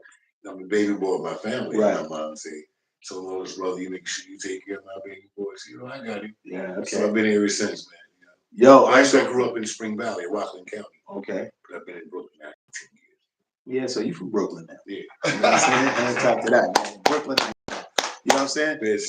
So yo, it's crazy to me because everybody from different countries, different states and stuff like that, they come to New York and they see how fast the life is, and people don't want to let that go. When you go back to the hillbilly towns where it's nothing but, you know what I'm saying, tractor trailers and cornfields and all of that stuff. Stores close at a certain time. If you don't got a car, you got to walk 2 miles to get to the store. But you come here to New York, you don't even need a car. You jump on a train 24 hours a day, buses, cabs, whatever. It's always popping, you know what I'm saying? And that just draws you in.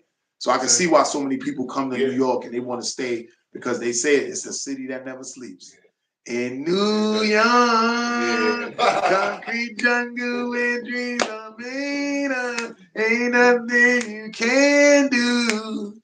Yo, so I want to get back to you and the band, you know what I mean? Like, what are some of the cities that you've been at off of these records that you performed? From the California all the way to Alabama, man, all the East Coast. And then Midwest, man, Detroit and Ohio, Denver. I didn't get a chance to go overseas, so Okay. And that's where these cats was actually from, But anything on the East Coast, man, I did stuff, man, with Teddy Pendergrass, man, myself, Freddie Jackson, man, Melvin Moore. Matter of fact, I did stuff with Melvin Moore on the album, The Manhattan. Michael Baniak, Jocelyn Brown, Carter, Wow. all Damn. these. Lisa Morgan was my background vocalist when I was on tour with the band. Wow. Do Me Baby. I know you know that. Do me, baby. And, she was really young, man, but she was a tough girl. And, I had a hell of a fun, man. Yo. And SOS Band, Midnight Star. And, oh, man, God. Frankie Smith, Double, Dutch, Buzz, Yeah. that guy. Wow. Ran into him. And, man, he just, maybe a few other artists that I can't remember. But other than that, I was there. Yeah, you could definitely had a very flourishing, big career. Yeah. Are you still eating off them records? Nah. Well, yeah. When I do live performance. Well, yeah, you eat off of doing shows and stuff like that, but the royalties and stuff like that. So who owns the rights and the royalties to that? Is it the guys from Europe? Well, I'm saying, the guy, the main man from Europe got killed because he owed so many people who was driving and drinking. Like me, I signed for $40,000. That was the first I got. So there was options. 2 to 3 year contract, right? Which I was gonna get more the next year, but that was just to start me, right? But then after a few things went down, did the first 5 songs and then get the royalties 10%, right? And then that's when the shit started, okay, went south, and then I ended up leaving, and this other guy, I did 2 songs on the new album, Imagination, and then after I left, and then the guy that was doing background on tour with me, right, got the lead part. He redone the 2 songs that I did over try to mimic me, try to sound like me. Of course he did. But like you were the voice of that. Couldn't really pull it off. But like you say, On the Beat was the biggest hit that BBQ had, period. And that was me. Yo, that song is heavy. It was number 9 in the Billboard charts for 7 weeks in a row. That song is heavy, bro. Yeah. Like, I ain't gonna front, like, that song is heavy. You know what I'm saying? And I really, that's crazy because when I was younger, before hip hop was really big, it was only like disco, R&B, and all of that stuff. So that's all you really knew. You know what I mean? So I remember singing. So I thought I could sing back in the days. You know what I mean? So I would listen to a lot of the records. My moms would always be playing certain songs and stuff like that, and I would love it. You know what I mean? Before there was hip hop videos and all of that stuff, it was only when MTV and all that first came out, even on Video Music Box.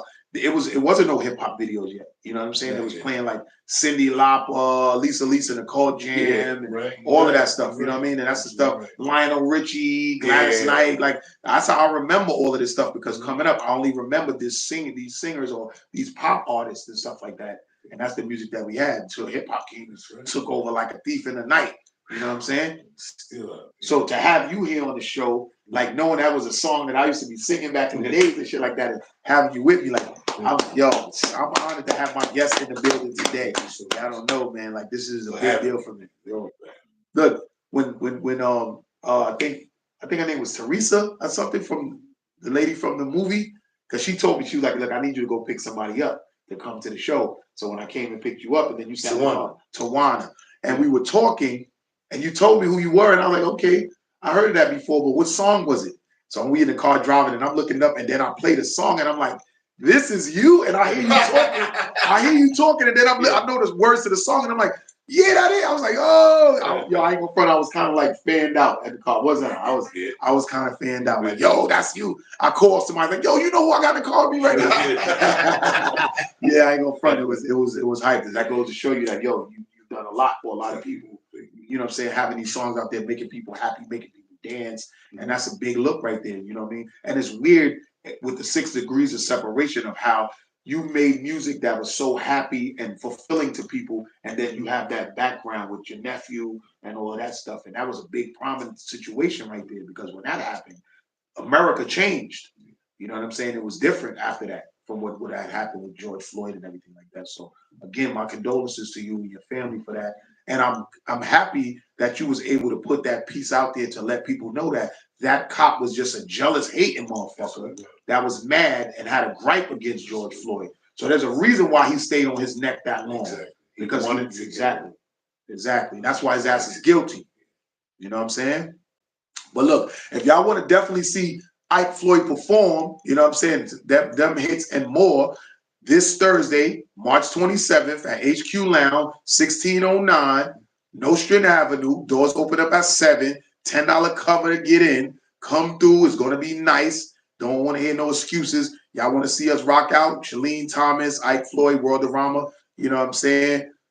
Snooze Daily, and we might have a couple other people come down, but just come out, rock out with us, have some drinks, have some fun, watch us do our thing. It will be filmed by Grindhard TV, and I'm gonna have a couple of other media people in the building to make it happen. Shout out to HQ Lounge, shout out to Boss Kim and everybody giving us that opportunity to make this shit happen. It's Old School Thursdays this Thursday, March 27th. I can't stress it enough for y'all people that's paying attention. You know what I'm saying? Word. So can't wait to see you there. Yes. For sure. Come through, get y'all pictures, get y'all autographs and everything like that. And just sing along with the songs that y'all know and y'all grew up on. You know what I mean? So what I wanted to say to you is this. Since you're not making royalties off the records, right? And these songs really like came from overseas, like the guys that produced and everything like that. Did you ever look into where the records are the biggest at? Because you could go there and get yourself booked at certain locations. You ever thought about doing that? Yeah. But now all these things coming up, yeah, get it together. Definitely. I want to talk to you about all of that. We're gonna look into all of that because you can see the stats on these records, and you can see where they're the biggest at. And a lot of people don't know who you are. They know the record, they know of you, but they don't know that it's you and that they can get in contact with you and things of that sort to book you in these places. And that's the good thing about the internet now is that you can now go online and say, look, I'm right here. This is me. They see it from the videos that's on it. It's you. So I'm here, book me now, and you could make a hand over fist bank off of what you put your hard work into. You know what I'm saying? So we definitely want to make something like that happen. We definitely want to make something like that happen. Analytics. Word, the analytics. You go on YouTube videos of these songs, you can see the analytics and see what countries is really buzzing, and we can call promoters and things of that sort. Yeah, they definitely gonna work that shit out. Y'all heard it here first, man.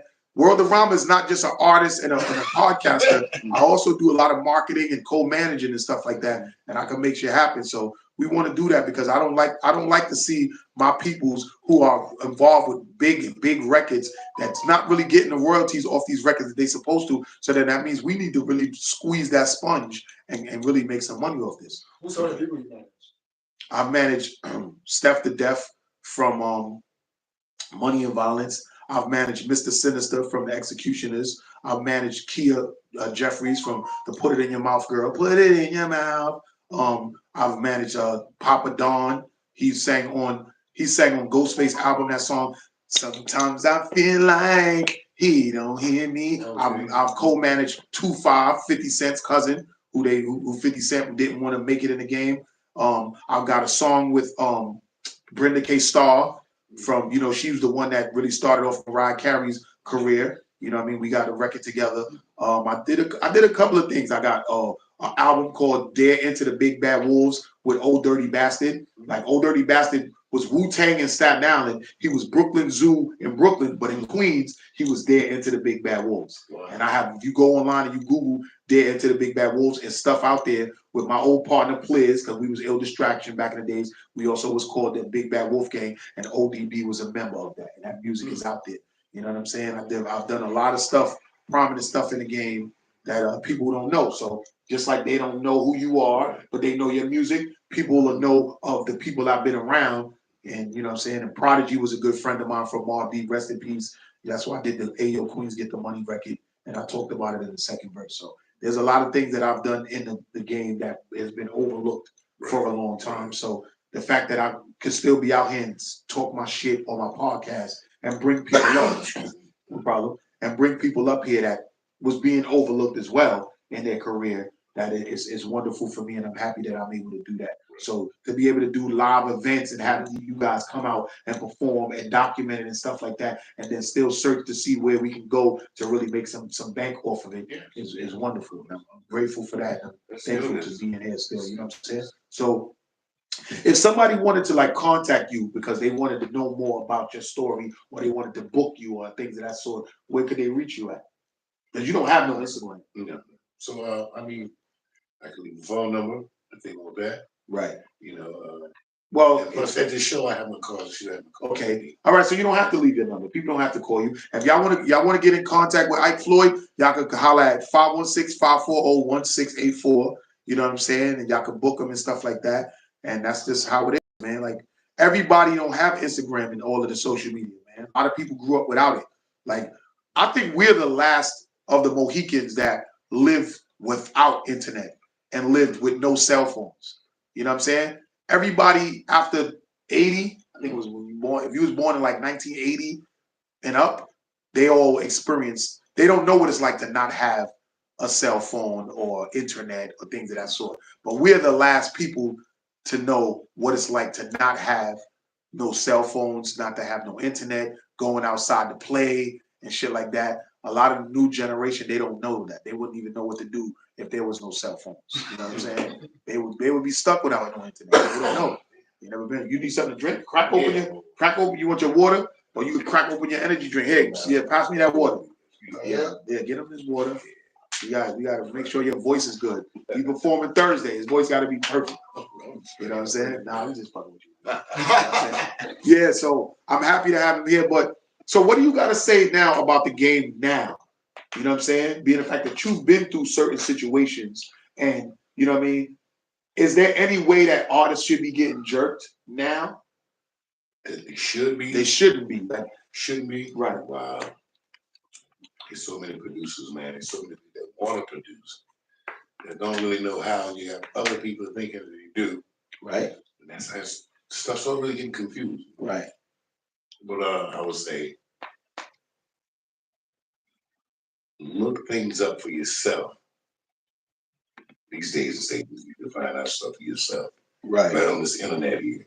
It's not like years ago. Like you said, maybe this ago with a handshake. Okay, this is, you know, and even sometimes you get jerked in the contract. Yeah, even then it wasn't a handshake wasn't honorable. Exactly. You know what I'm saying? A handshake wasn't honorable. They would make you think that it was honorable, but it never was. Getting back to what I was saying earlier, look at 40,000 he signed me for everything I've done, and that, you know, like I say, eat the, you know, the count and get his back first. Right. See what I'm saying? So really, the money I was making was on my live shows. Yeah. You know, and we were cutting part of that, getting that money back, because you don't get nothing free. Now, what do you think about 360 deals now? Where they taking a part of everything? Because now, look, that's terrible, especially when you do all the work. All right, let's just say, for instance, right now, which we're gonna do, we're gonna go hard and we're gonna see where they want you at the most and go there and get booked. Now, with a 360 deal, they would also take a large percentage of the show money. Oh, that's so how do you feel about that? Can't take nothing from me like that. I was I'm doing the work and they're gonna sit back and take it. I can't allow that. See, so basically, you're not putting a 360. I'm old school, man. Yeah. I'm over a certain age that I'm not even gonna play that. Right. You know? And that's good though. I don't even talk about it. They come up with that. I said, okay, I'm missing with that. I'm good. Yeah. I'll walk away. And it's good that you definitely know what it is to not be involved with some of that thing that's going on right now, because a label could listen. Plus, it's dangerous. Yeah, we don't know it's dangerous. They think it's just that's a dangerous thing. Of course, dudes is taking your money out your mouth to feed your family. Of course, that's dangerous. That's hurt somebody's shit. Yeah. A lot of people's getting killed in the game right now and shit like that. What's your take on that? You know what I'm saying? Because a lot of these new artists, see, owing people money, promises, stuff like that. That's what they do. Well, some of these young whippersnappers, it's not that they owe people money. They feel like that they need to kill somebody so they could get some clout. But that's crazy. That's ridiculous. That's really ridiculous. They'll get a record deal, or they'll blow up, go viral. Because nowadays you don't really need a record deal. You can blow up and go viral just off the internet, and YouTube and all of these places will be paying you money from all your views. But these guys will get big for like 1 year and then go and get themselves killed, talking about they be the ops. What was the purpose of that? You worked over that hard to get somewhere, and now you in jail or you dead. Yeah. You know what I mean? Like, that shit is stupid, man. Back in the days, was there any problem like that with the singers and stuff like that? No. Was Luther Vandross beefing with, you know what I'm saying? Like, you know what I mean? Teddy Pendergrass or Barry White had beef with Otis Redding. Like, was it any of that shit? The only little beef that I've known Luther had was him and what's my girl name? Anita Baker. Yeah, Anita Baker. Yeah, I love They that. was trying to, then who's gonna be the headliner? Because we went on tour together. That was a big mess. Okay. So they was say the truth. Well, I saw the show in California. Listen, her band killed Luther's band. The band, right, killed them. I couldn't believe it, man. Because I know most of the people in Luther's band. Right. Because from Luther doing stuff with me, right, and from Lisa Fisher, How Can I Use Your Pain? All these people, right. I know all these. Most of the people in the group that played, right, and there's a few. That's only the people I know they were had. How you remember everybody's name though? Because the way you was name dropping, like these prominent people, like you have a really good memory. Pretty good. Yeah, tell you the truth, a lot of the places that we played, that we performed, I remember that. Oh, okay. And a lot of the cats in the group that I still talk to, you remember that Icus? I remember that. I was lead vocals, man. I remember all that.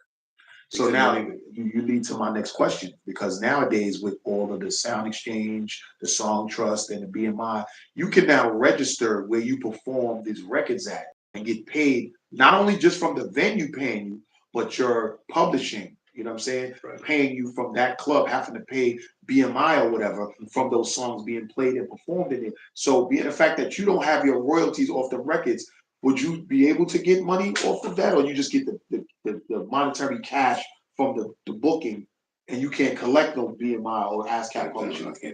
Oh, okay. All right, cool. We do the song over. We do this. We do the song over and create a new song. Shanti did it with Irv Gotti. Did a lot of the songs. Yeah, a lot of it. Even Taylor Swift did that. Taylor Swift, she got all of her songs redone again, and under her publishing now. So is that something that you would ever think about doing? I'm ready to make it happen. It'll sound just like how the song is sounding now, but you got somebody else playing it over. The band is there playing. You got the other girls singing in the background, and it's you. You got the same voice. You know what I'm saying? Like it can be done, but for right now, you can just get your money off the bookings and stuff like that. Word, you know what I'm saying? Yo, I'm here with Ike Floyd, y'all, the uncle of the original, the official George Floyd, who changed a whole lot for Black people in America. You know what I'm saying? This is Ike Floyd, his uncle. You know what I'm saying? This is real right here.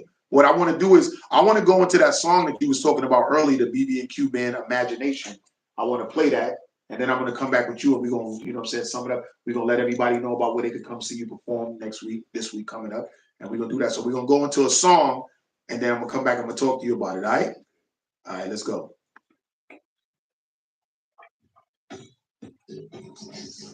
Yeah, a lot of people are redoing the song, redoing their music over, and what you call it? You go to like, don't worry about it. They're redoing the song and make fun of their own publishing. That's really big right now. Ashanti did it with a lot of Irv Gotti music. The whole album. Yeah. I heard she did the whole album of it. Now Irv Gotti's dead. She gonna make it happen now. And also Taylor Swift did that from that guy. I think his name is Cuddy. That was actually like doing some other shit to her too. If I'm not mistaken, that's the person. Yeah, but she went over there and did all of her songs over, and now she's collecting all of her royalties off. You know what I'm saying? Yeah, we're gonna play a little bit of it. Now the brothers singing this. Kevin Roberts was my background vocalist. It was on my first tour. Okay, so when we come back, I'm gonna talk about it. Every day. He was trying to sound like you. Yeah. It's all right. It's all right.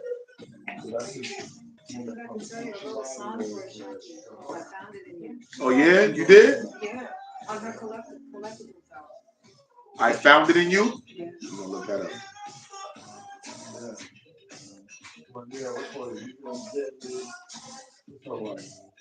The reason why I didn't follow group that at the time I hadn't been here. And my paperwork. Oh, yeah, I see it right here. My paperwork was here. I hadn't been here like that. And this is when you wasn't with the band anymore. Well, that's a song I did. He came back to tell me to do it behind me. He lifted me off. It was good though, because I still did a lot of shows. First one was man. I did the show with a lot of people. So I got paid like that. Did well. Yeah, just let it go. Let it go. We're gonna make that happen real quick. Let me know what commercials are. Eyes over. Mm-hmm. Might use some of the time.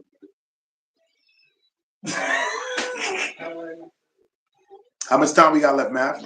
We have about 8, 9, 10, 13 minutes. All right, cool. And Shelene, you on this song right here too, or you wrote it? She sang most of what J-Lo, what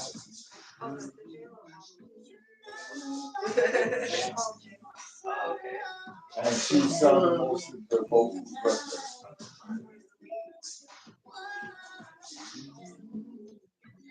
That's crazy. That's crazy. You can perform this song too, at the show on Thursday. Oh, okay. So whatever you know, that's what you gonna perform. All right, cool. I really want to just get you on the stage and you just go through whatever you want to do. That's me. You know it? Yeah. Why, you want to come in with it or something? Like, I fucks with you, whatever. This Thursday. Have some people come out and shit like that. Pack the place out. My son's on hard drive. Track show. Yeah, that's cool. You have to worry about paying the band. Pay me.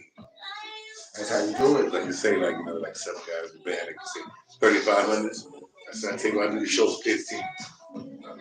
And put it and show what do you call that? A show mix you do. Yeah, TV track. Band. TV tracks. Everything is there. I want to the album. The whole thing. You ain't heard that. The album you haven't heard. On the beat you haven't heard the album. You want 5 songs on that. I got one of the Time for Love. Don't say goodbye. Mistake. Love is what we should do. My bad. No, I'm fixing it for you. I'm just a Virgo and What date? September 13th. 15th, baby. And that's September 13th too. You Virgos! You Virgos! That's just a Virgo. I'm just like, I'm affectionate. That's right. Oh my God, me too, man. Yeah. Oh man. So and now I get the music thing. I get it. I get it. Where we changed a lot. A lot of us have changed the game in so many ways. Whether the Nas's, the Sean Connerys, the 2 Chainz, the Aces, that's all Virgos, man. Yeah. Okay. All right, we're gonna come back. Gotcha. We'll come back to the low and bring us back. Remember the hand claps. Yes.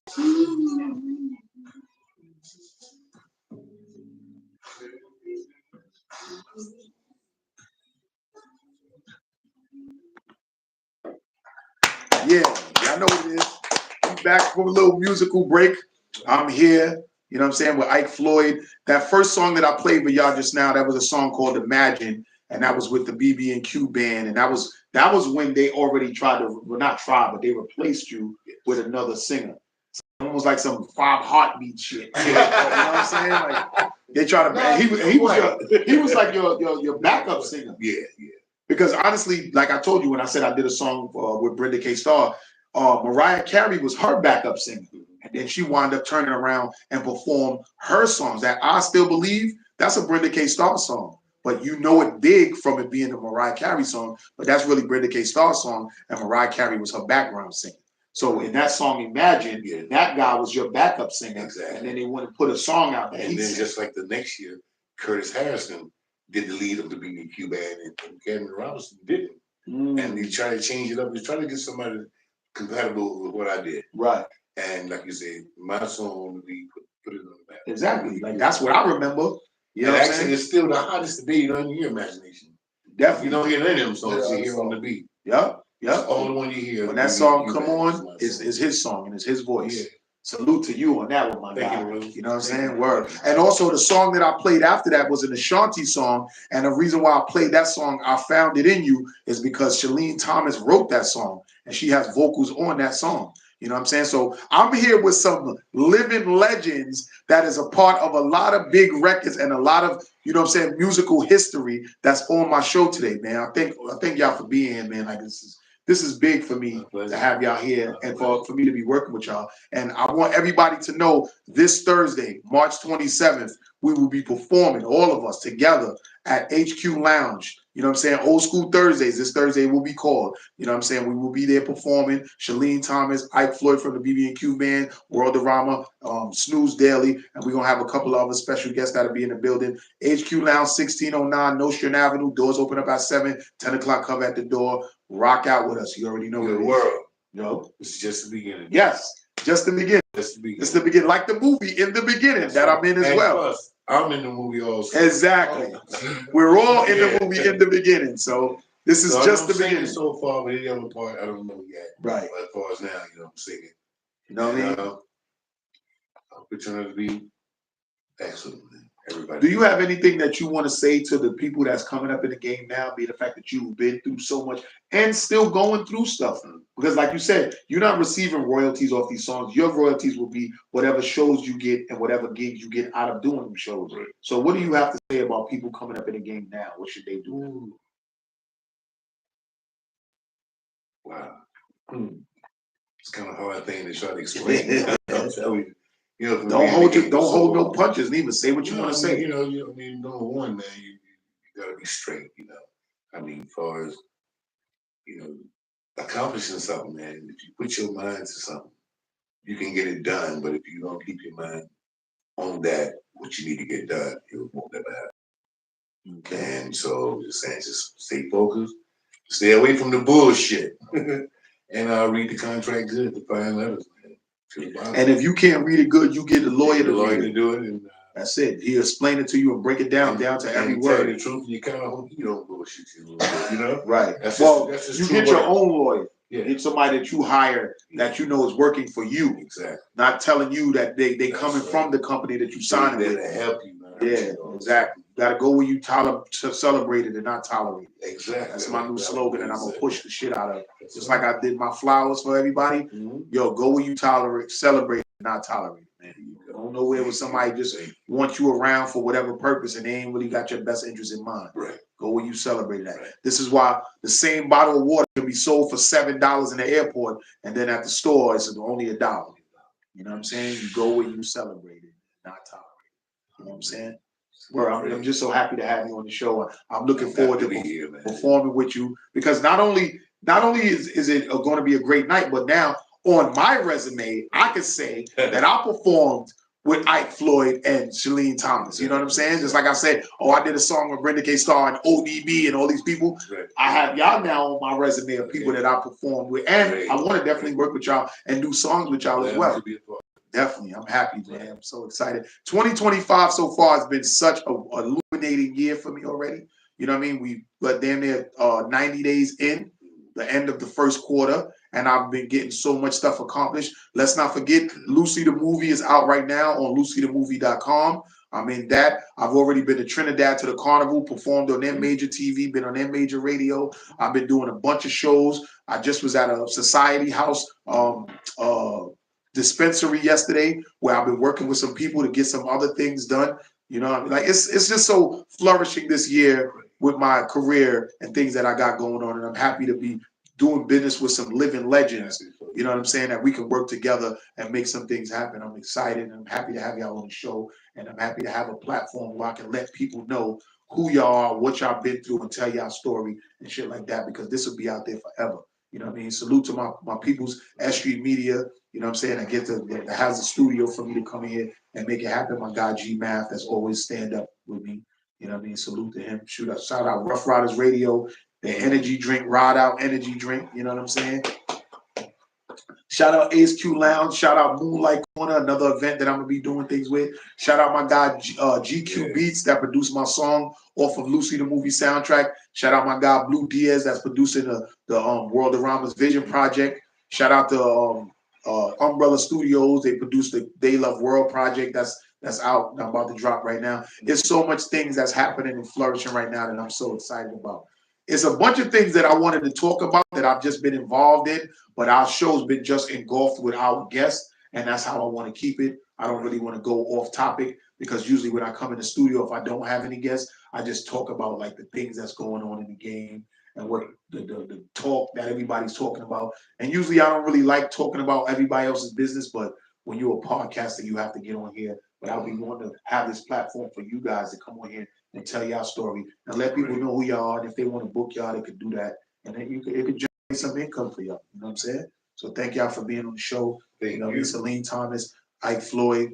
And again, always remember, don't ever forget, you know what I'm saying, what George Floyd brought to the game to let people know that, you know what I mean, there's still a lot of injustice that's going on out here.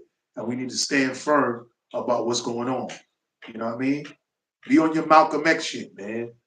Don't just let anything fly and go. And a lot of times, too, people don't always just be watching shit. You see something going on, don't just watch and film.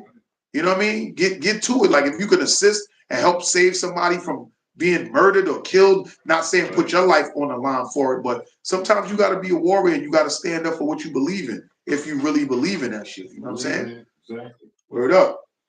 Shit is real, man. Any last words you want to say to the people? Just saying, hope to see you on the 27th. Yes. Like Floyd Selene's under their thing. Yes. Hopefully we team up and get this duet going on. Yes. And we've been talking about it, so hopefully that we can have it done. Yes, we're gonna make that happen. Hand clap to that. We're gonna make sure that makes it happen. You know what I'm saying? So look, this your boy World of Rama. This is Grindhardtv Podcast. We will be on March 27th. We will be on 1609 Nostrand Avenue, HQ Lounge. Doors open up at 7. Come through, have some drinks with us. It's now spring again, y'all. It's spring again. Everybody knows it's spring again. To the boys and girls and people above. That was my rendition of Biz Markie. R.I.P. Biz Markie. I really love Biz Markie. He was one of my favorite. He was the Diabolical Biz was one of my favorites. You know what I mean? R.I.P. Biz. But it's spring again. It's going to be nice outside, and we will be performing this Thursday, March 27th, Old School Thursdays, HQ Lounge, 1609. On Nostrand Avenue, right off of Tilden, y'all. Yes, it's gonna be crazy. The songs that we played tonight and so much more is gonna go on. And it's gonna be a night to just come out there, have a good time, get y'all some drinks, because the club definitely want to make money at the bar. So don't come there thinking like, oh, if you don't drink, get you some juice. You know what I'm saying? That's what it is. Support the bar, and it's giving us the venue to make it happen. You know what I mean? Come out and see a dope show, and the cameras will be rolling. So just know you will be on camera. The lives will be rolling. You know what I'm saying? So thank you for coming to the show. Thank you. We gonna do our thing on Thursday. We gonna make it happen. Don't forget, Lucy the Movie is out right now. Y'all can see it at lucythemovie.com. And we will see y'all next week, or we will see y'all on Thursday first.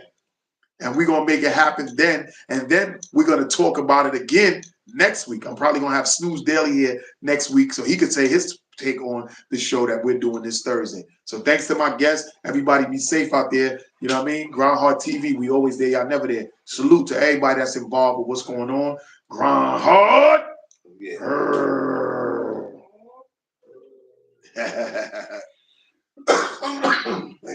Right? All right, let me. That was a great show. And